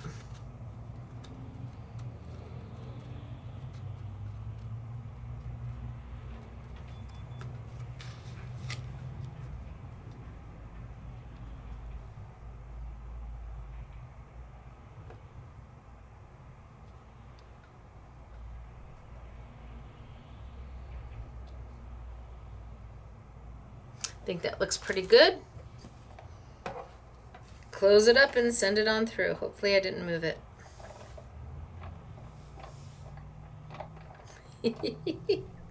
It's not gonna take it.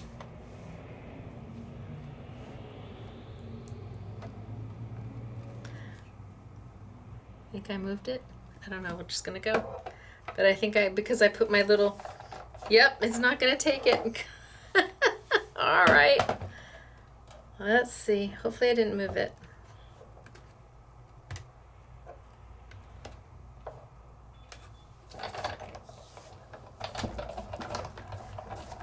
Come on, come on, come on, come on, come on, come on. All right, there it came out okay. Did I get through both of them? Oh, look at that, I did.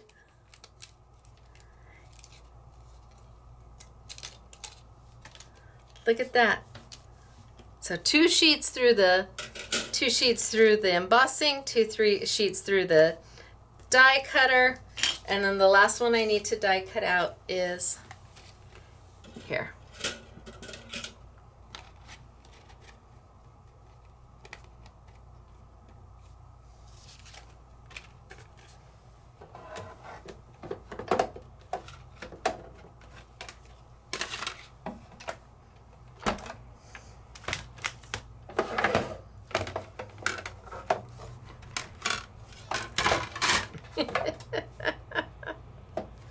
All right, let's die cut this one out really quickly, and then we are going to move on. I wanna glue them down together and then move on. That looks pretty good. I'll have to let you know if another solo shim shows up. If not, I'll just have to order one. I think you can order them separately. I don't know, I've never done that. I'll let you know about that too.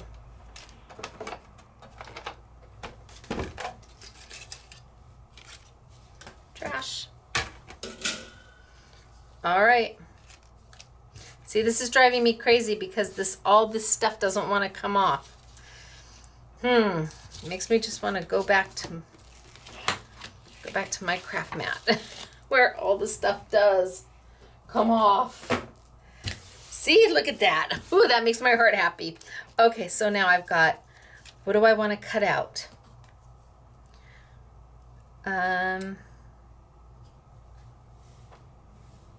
So maybe I'll do this one in the yellow.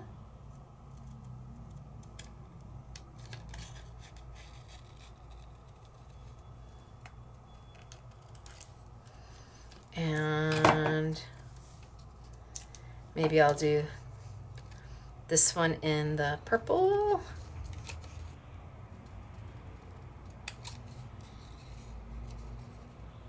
And it's not hard to die cut or hard to snip out. You're not doing a lot of fussy cutting. You're just kind of separating it from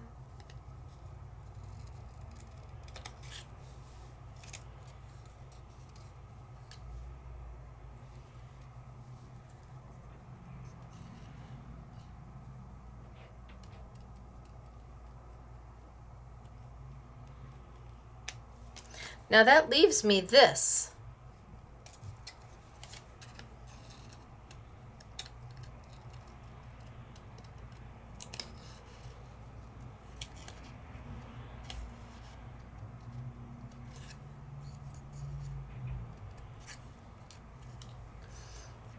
And I can snip this off down there.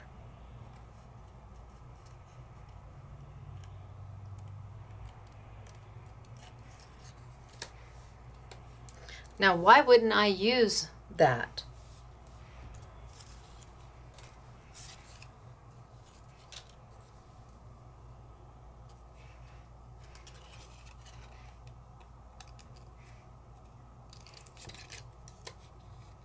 So paper piecing, Tim Holtz calls his colorizing.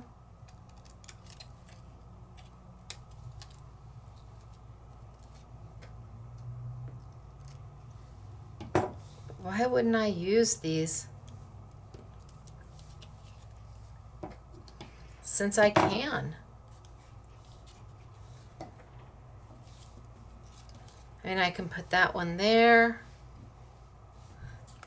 This one's gonna go here. This one's gonna go there. I could just use this if I didn't want that big one coming off. I just get rid of that one.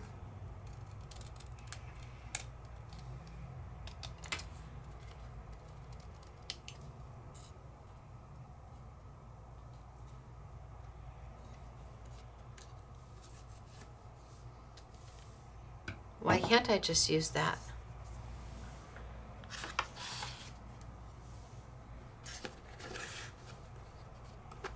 Cut it down? Sure I can. Sure I can use these, and I can relayer these on top of each other and add them to each other.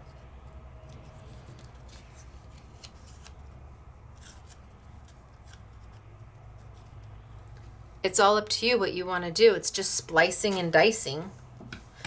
It cuts, it splices, it dices. So let's put these down.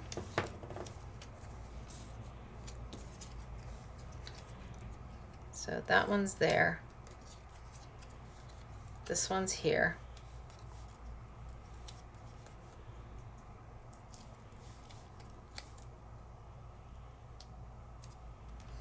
Done.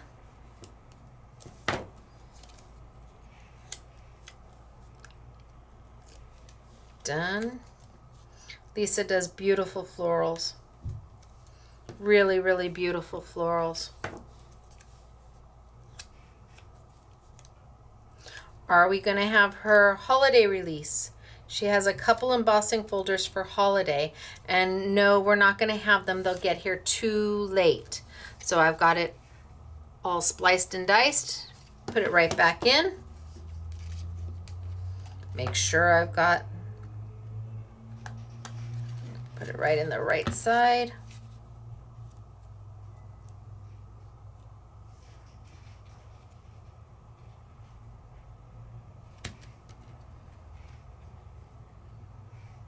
Up just a little bit.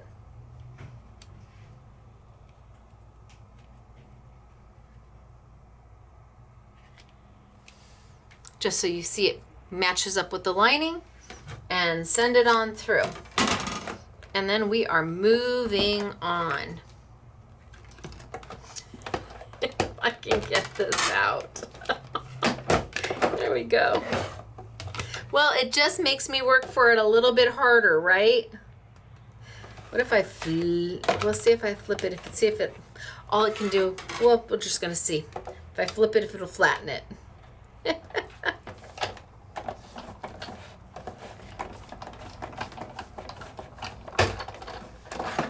Well, it didn't stick.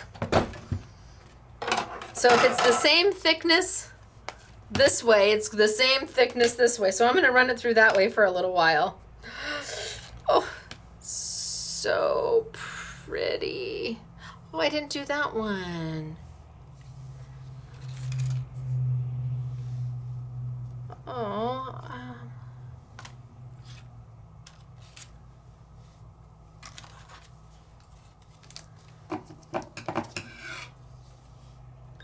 So this one I am gonna fussily cut just out just a little bit, just around, around, around.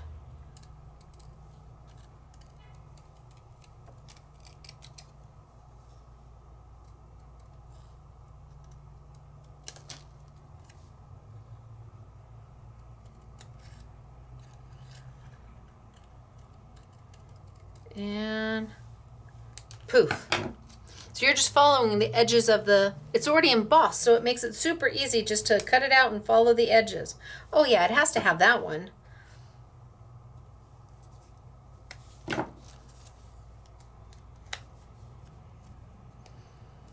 My Stacy tape's a little bit too long, no big deal. It's double-sided tape, just fold it right back into each other. No matter whose double-sided tape you have, if it's a little bit too long, don't try and cut it. Just fold it back into each other. That's better. Yay. Okay, super pretty.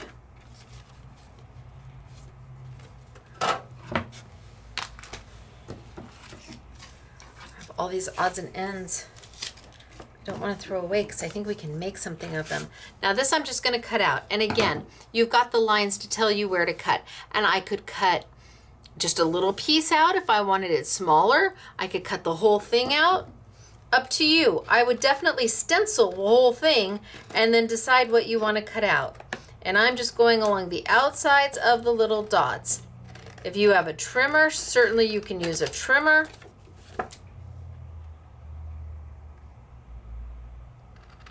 I'm just going to go kind of on the outside of the dots. Is it perfect? No.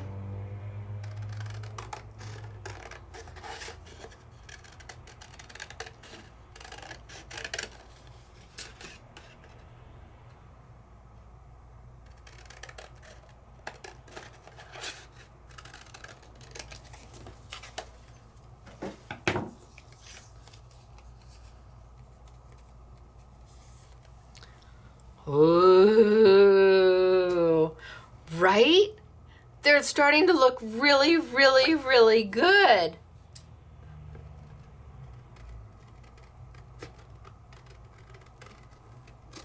Now I'm just going on the outside.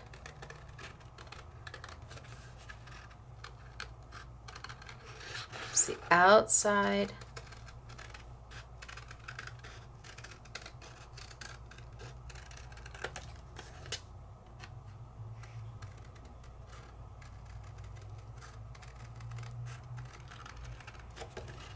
of my little dashes.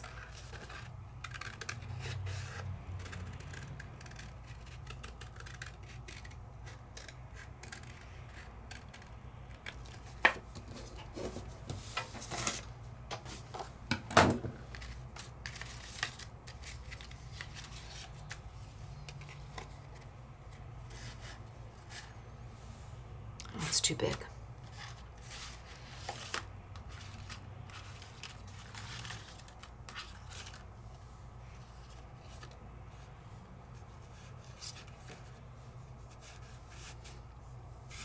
Put it in the center. I don't like it in the center. I like them off-side. Just a little bit. I guess I could cut one of these down.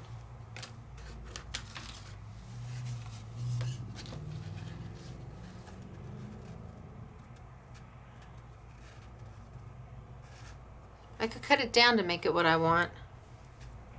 Cut that top piece off and have it half the size. Pretty though, right? They're so beautiful. But we have to move on. Ooh, wait a minute.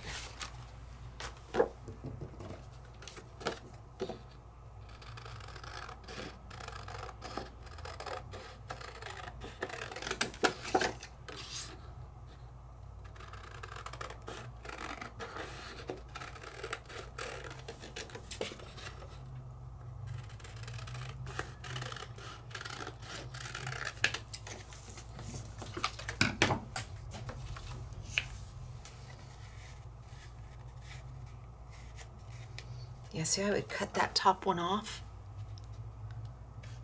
and have that. Isn't that beautiful? Okay, moving on. Love them. But we gotta move on. So we wanna do black paper, right? We talked about black paper earlier. How are we gonna do black paper? Well, we're gonna grab those pigment-based inks and we're gonna do it again. And I think I'm gonna use this one. Ooh, or that one. No, I'm gonna use this one.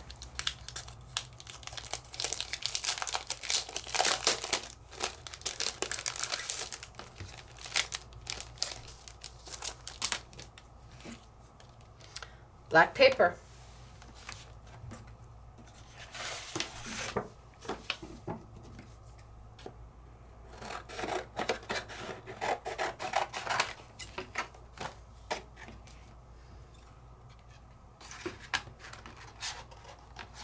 Send it through.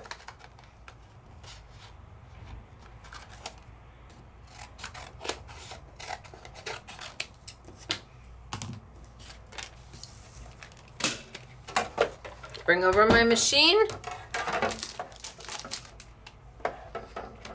I'm gonna leave this upside down to see if I can straighten that. Maybe that's what was getting stuck. See if I can straighten that out. But if not, okay.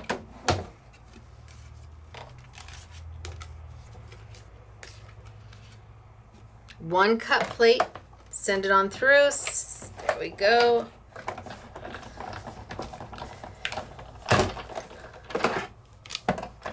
I didn't mark top or bottom because I'm just using black paper.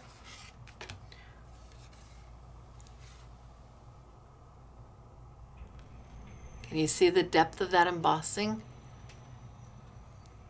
It's beautiful. Then we take our pigment-based inks.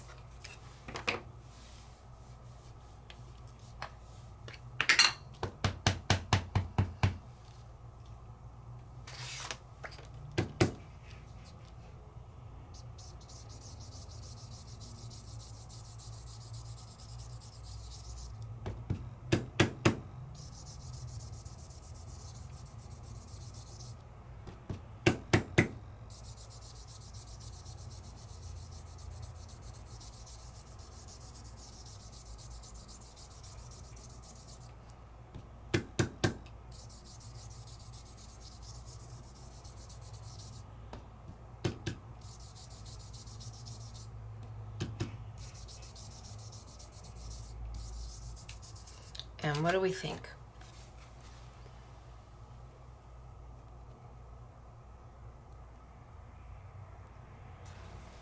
Right? So easy. You want to add a little gold in there?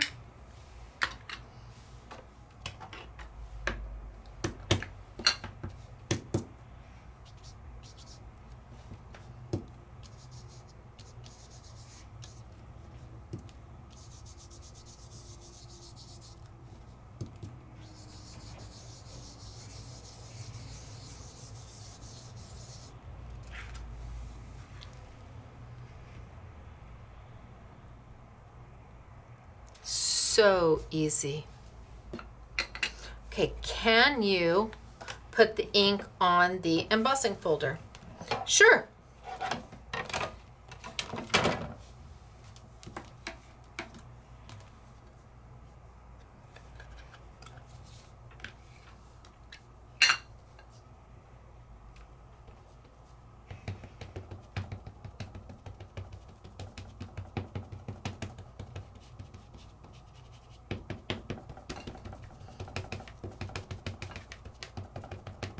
I really kind of want to move it around because I don't want those lines from the edges of my stamp pad.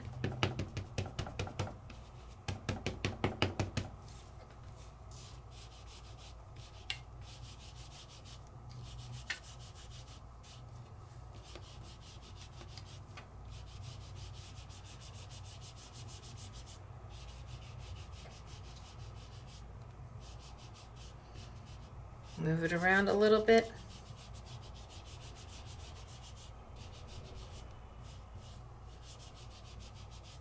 Sure, let's see what we get.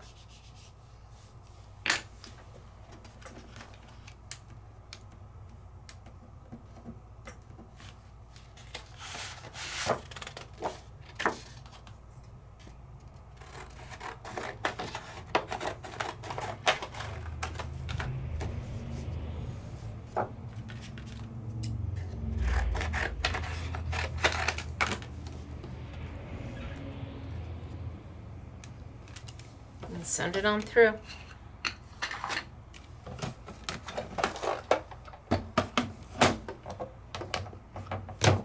Down, down, down, and roll.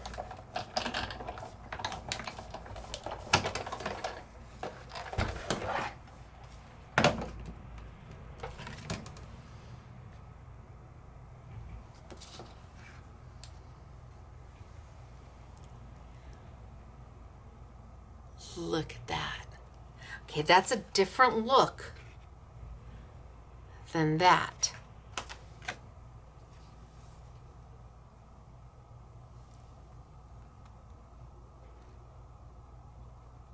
I bet these are gonna die cut out beautifully.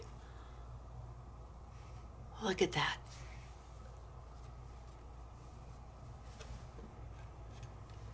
Let's do it in silver.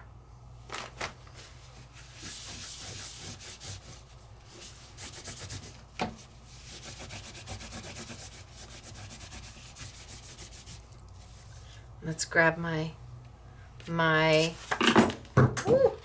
brush. Sorry, scissors fell.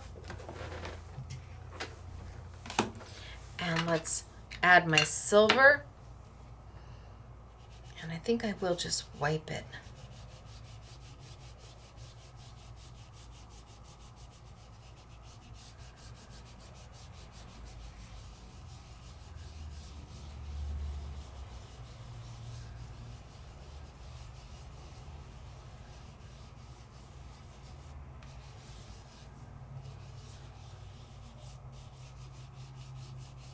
And let's do this side.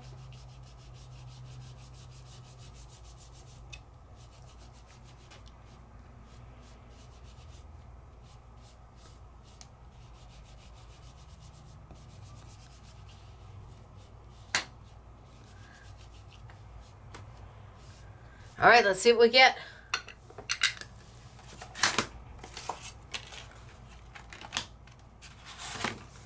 Now, do we have to use black paper? No, any colored paper. Any dark colored paper is even going to be better.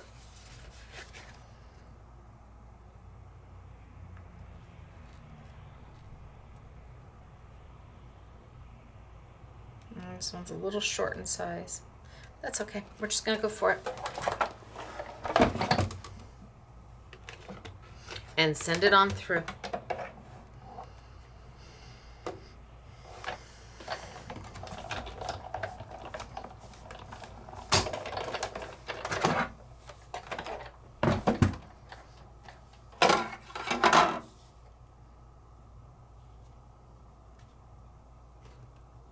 Oh, they're so pretty. So one side, the other. Now let's die cut.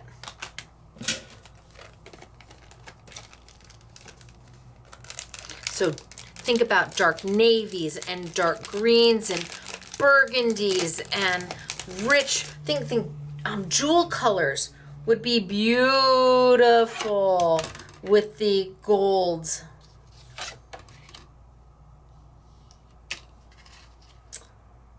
Okay, my paper's a little short, so my die's coming off the edge.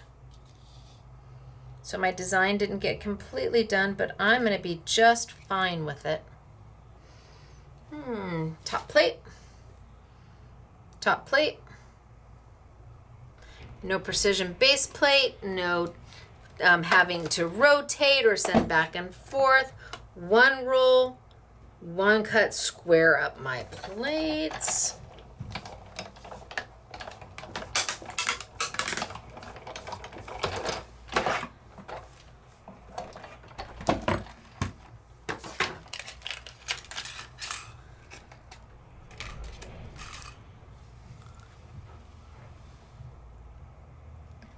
Or you choose.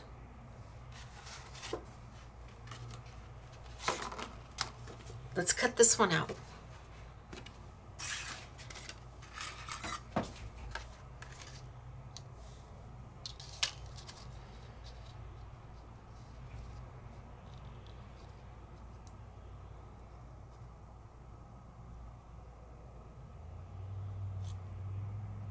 That looks pretty good.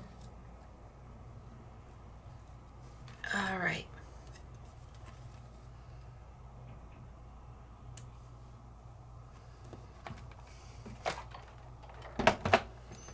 And send it on through.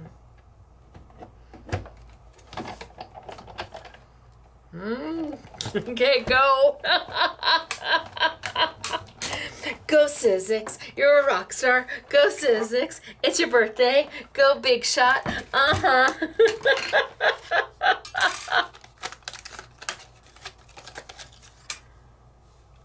Oh, I don't know. Which one do you like better? You have options. You don't have to choose just one.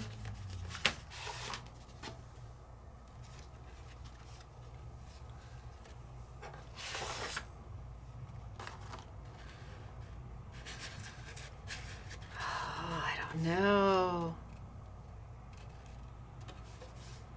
So if I cut this out,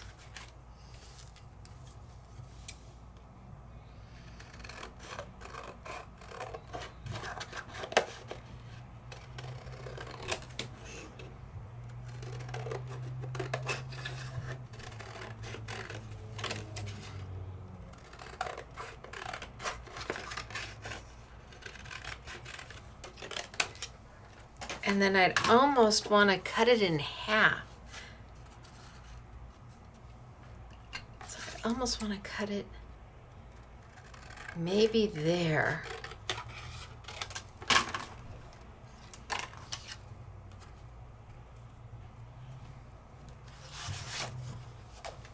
And then, gosh, I want something more regal than pink. Then back that up there.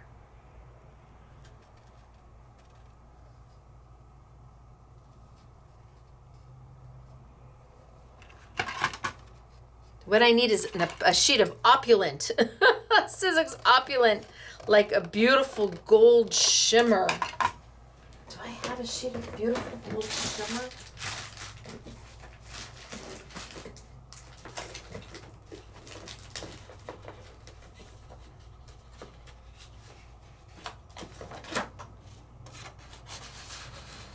Oh, see, that makes all the difference in the world. Do I have a piece of gold? Red. Oh, I do. It was worth me looking. I'm sorry. Oh, see, yeah, that just is so much better.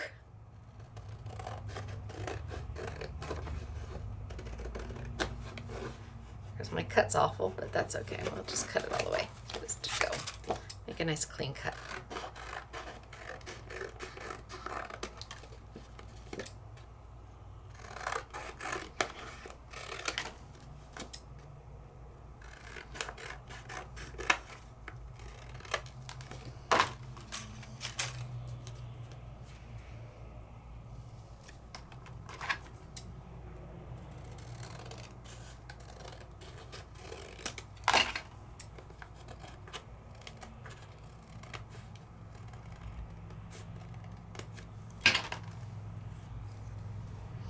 Do you see where I'm going with it?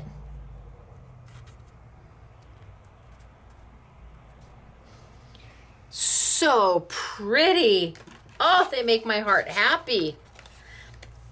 And I only used the part of the paper, so then I could use that one here, and I could use that one here. Oh, this is so beautiful.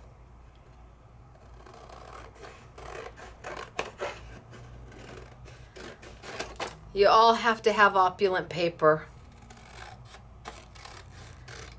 It just makes everything fabulous.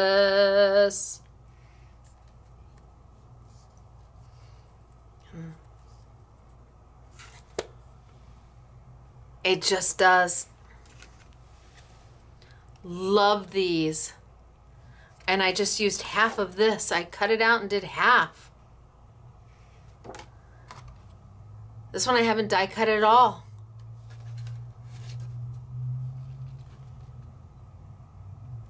This one I could just take and crop down.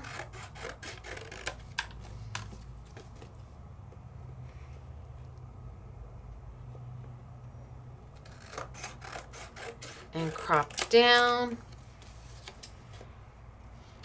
And crop down.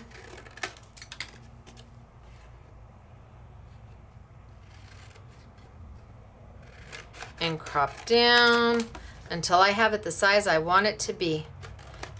So if I don't want square, I'm going to keep cropping.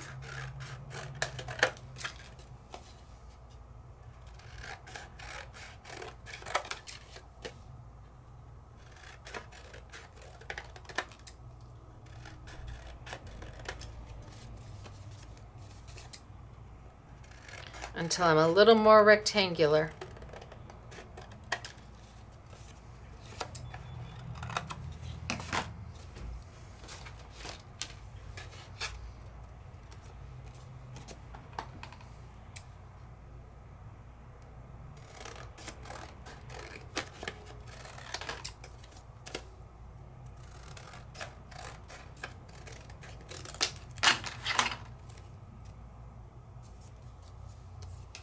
And then I'm going to put a sentiment at the top and call it done.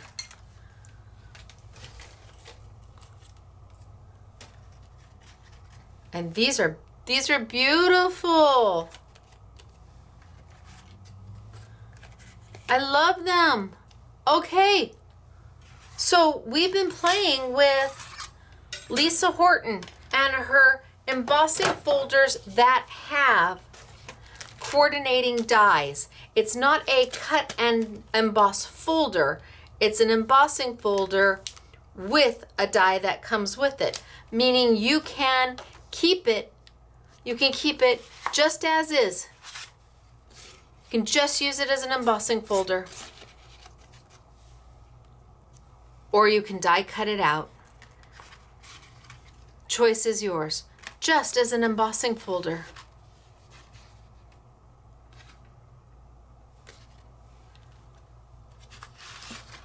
Or you can die cut them out. Choice is yours. We used the Creative Expressions Jamie Rogers stencils. I love the stencils. You see all the samples. You will see the stencils again and again and again, and used in so many different and creative ways. Love the silicone craft mat for stenciling. Not so much for other things, but for stenciling.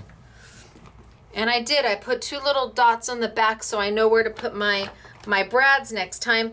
but it's self-healing. So when you pull them out, it's all better. And if you're right-handed, you keep the little pools to the right. And if you're left-handed, you keep them to your left. Look at that, easy peasy. How often do you get one item that can be lefties or righties, right?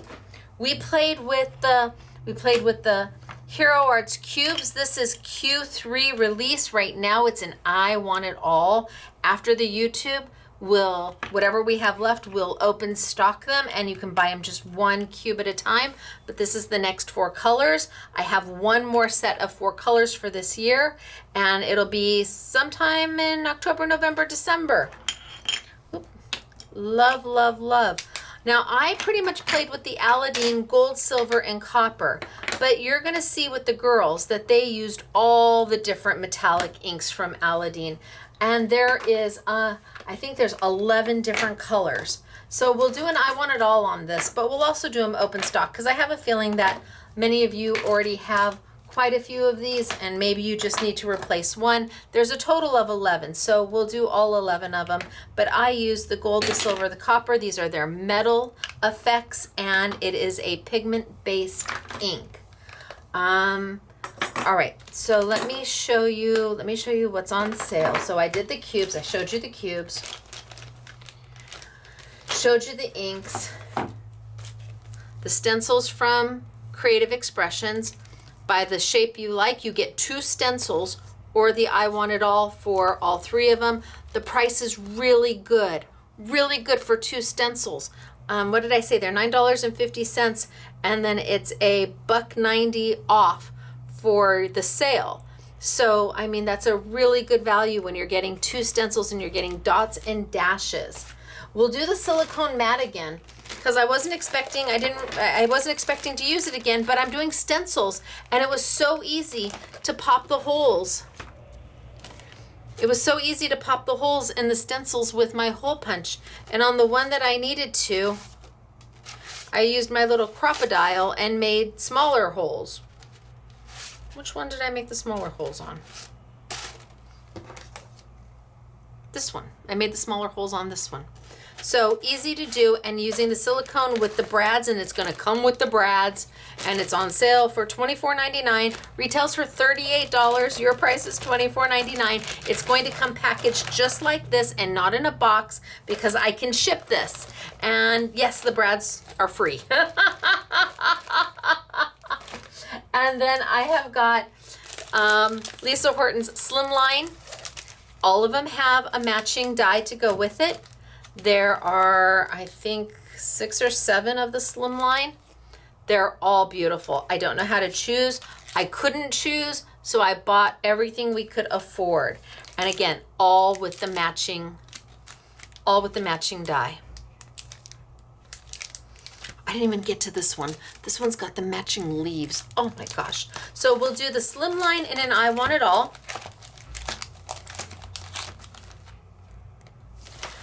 Or open stock, your choice.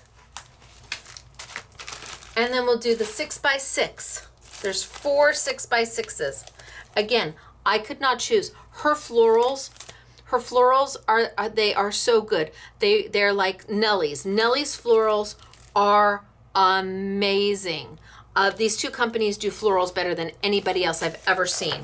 And they all come with the coordinating die. So we'll do an I Want It All for the 6x6. Or open stock. So if you want all of hers, you'd have to get the I Want It All of the Slimline and the I Want It All of the 6x6.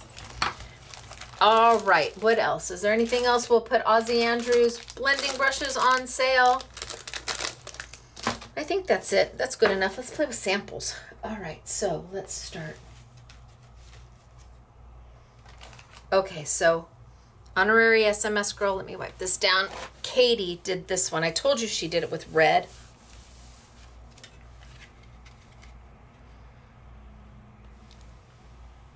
And just a touch of the pigment-based ink just to hit it. Look, isn't that beautiful? Oh my gosh. And look at the background. Hello. Look familiar? And they just embossed it and inked right on the paper. And look at the background. And then SMS Girl Renee did this one. How clever was she? Just using the stencil. And she just fussy cut these out. Or maybe she found a die that fit. But because you've got the guides to tell you, you just follow the dots. Look, it wasn't that clever? And then look at this one. SMS Girl Renee did this one as well. Oh, swoon. So sophisticated, so elegant. It just wants me to put on a nice little black dress and Mr. SMS get all gussied up and we go out for the night. This is beautiful. Oh my gosh. And then here we go again. And this time we've got embossing powder kind of gracing the top of it to give it a little bit of that gold to it. That's an embossing powder. Love. Oh, and here's the leaves.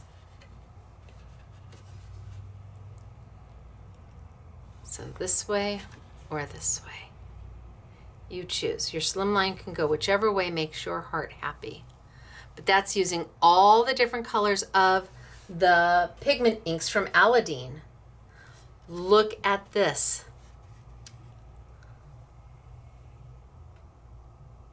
So when Katie, she did this in the gold, and then she did it in the black, and she cut that piece out like we've been doing, right?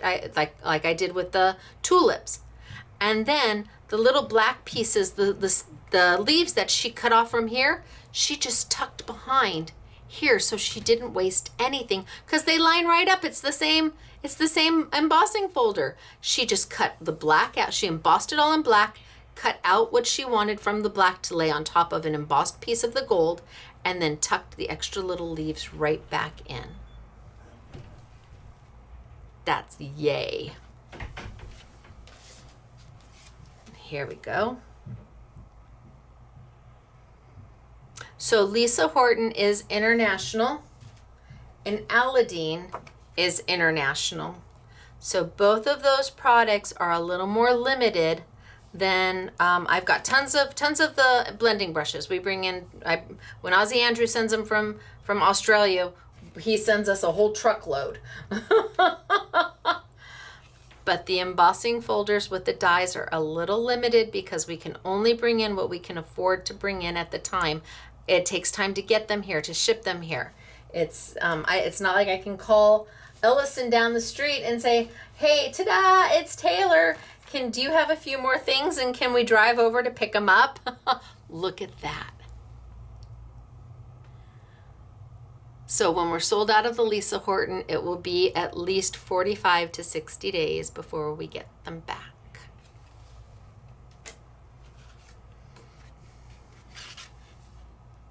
Look at how beautiful, and look at the backgrounds. So this is the embossing folder with the leaves that die cut out of the embossing folder.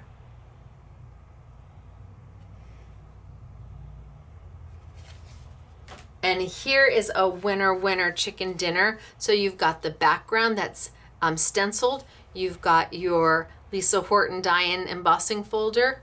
And they made a really big card. Everybody over in Europe's going, a size we can appreciate. They look at our little A2 cards and say, what's this, a note card? Look at how beautiful. And again, the backgrounds are all the stencils.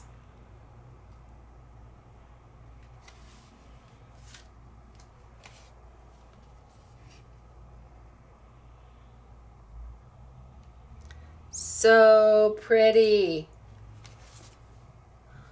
Look at that.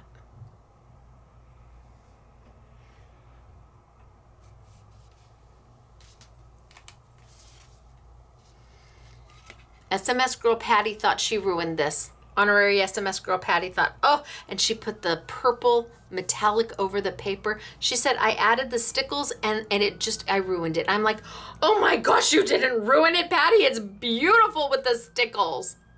Actually, I think she used Fairy Dust by, it's Memory box is what she used. It's beautiful.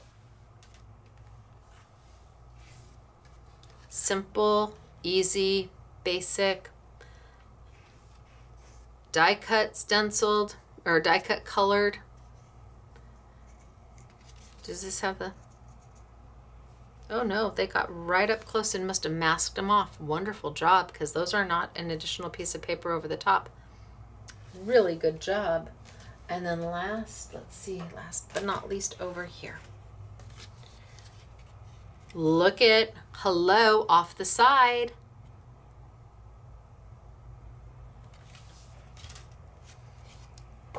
Look at hello, just an abstract background.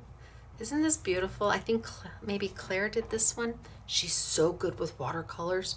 She's so good. And then talk about classic. This to me, I don't know if the camera can pick it up. To me, this looks like a wedding invitation in the making. You don't get much better than this for a wedding invitation or an anniversary party. Oh, dreamy. Makes me want to go shopping for a wedding dress. Michael and I will be celebrating our 27th year married coming up September 10th.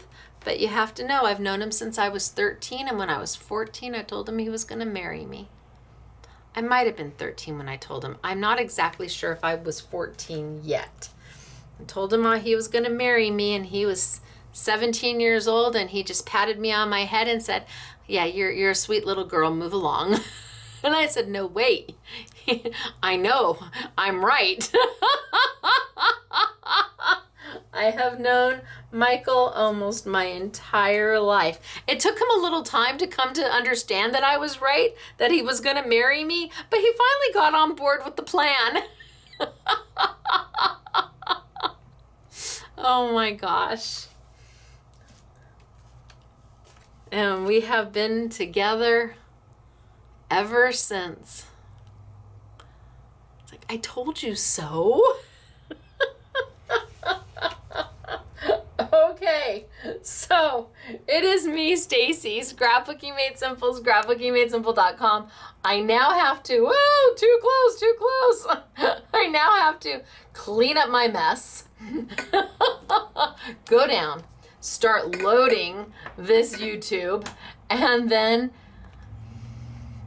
in 30 minutes, ta-da! It's Taylor. She's gonna be here. The keeper of the secret sauce, Kevin, is going to be here. I don't know what he's gonna think of that name. You know what? I've known Kevin from Ellison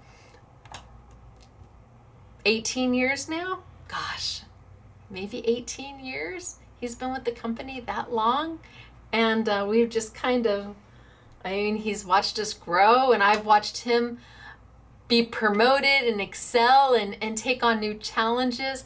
And it's just really nice to have that kind of a long-term relationship with a business peer, that you get to experience their proudest moments with them as they go through their career. So I'm excited to see Keeper of the Secret Sauce, Kevin.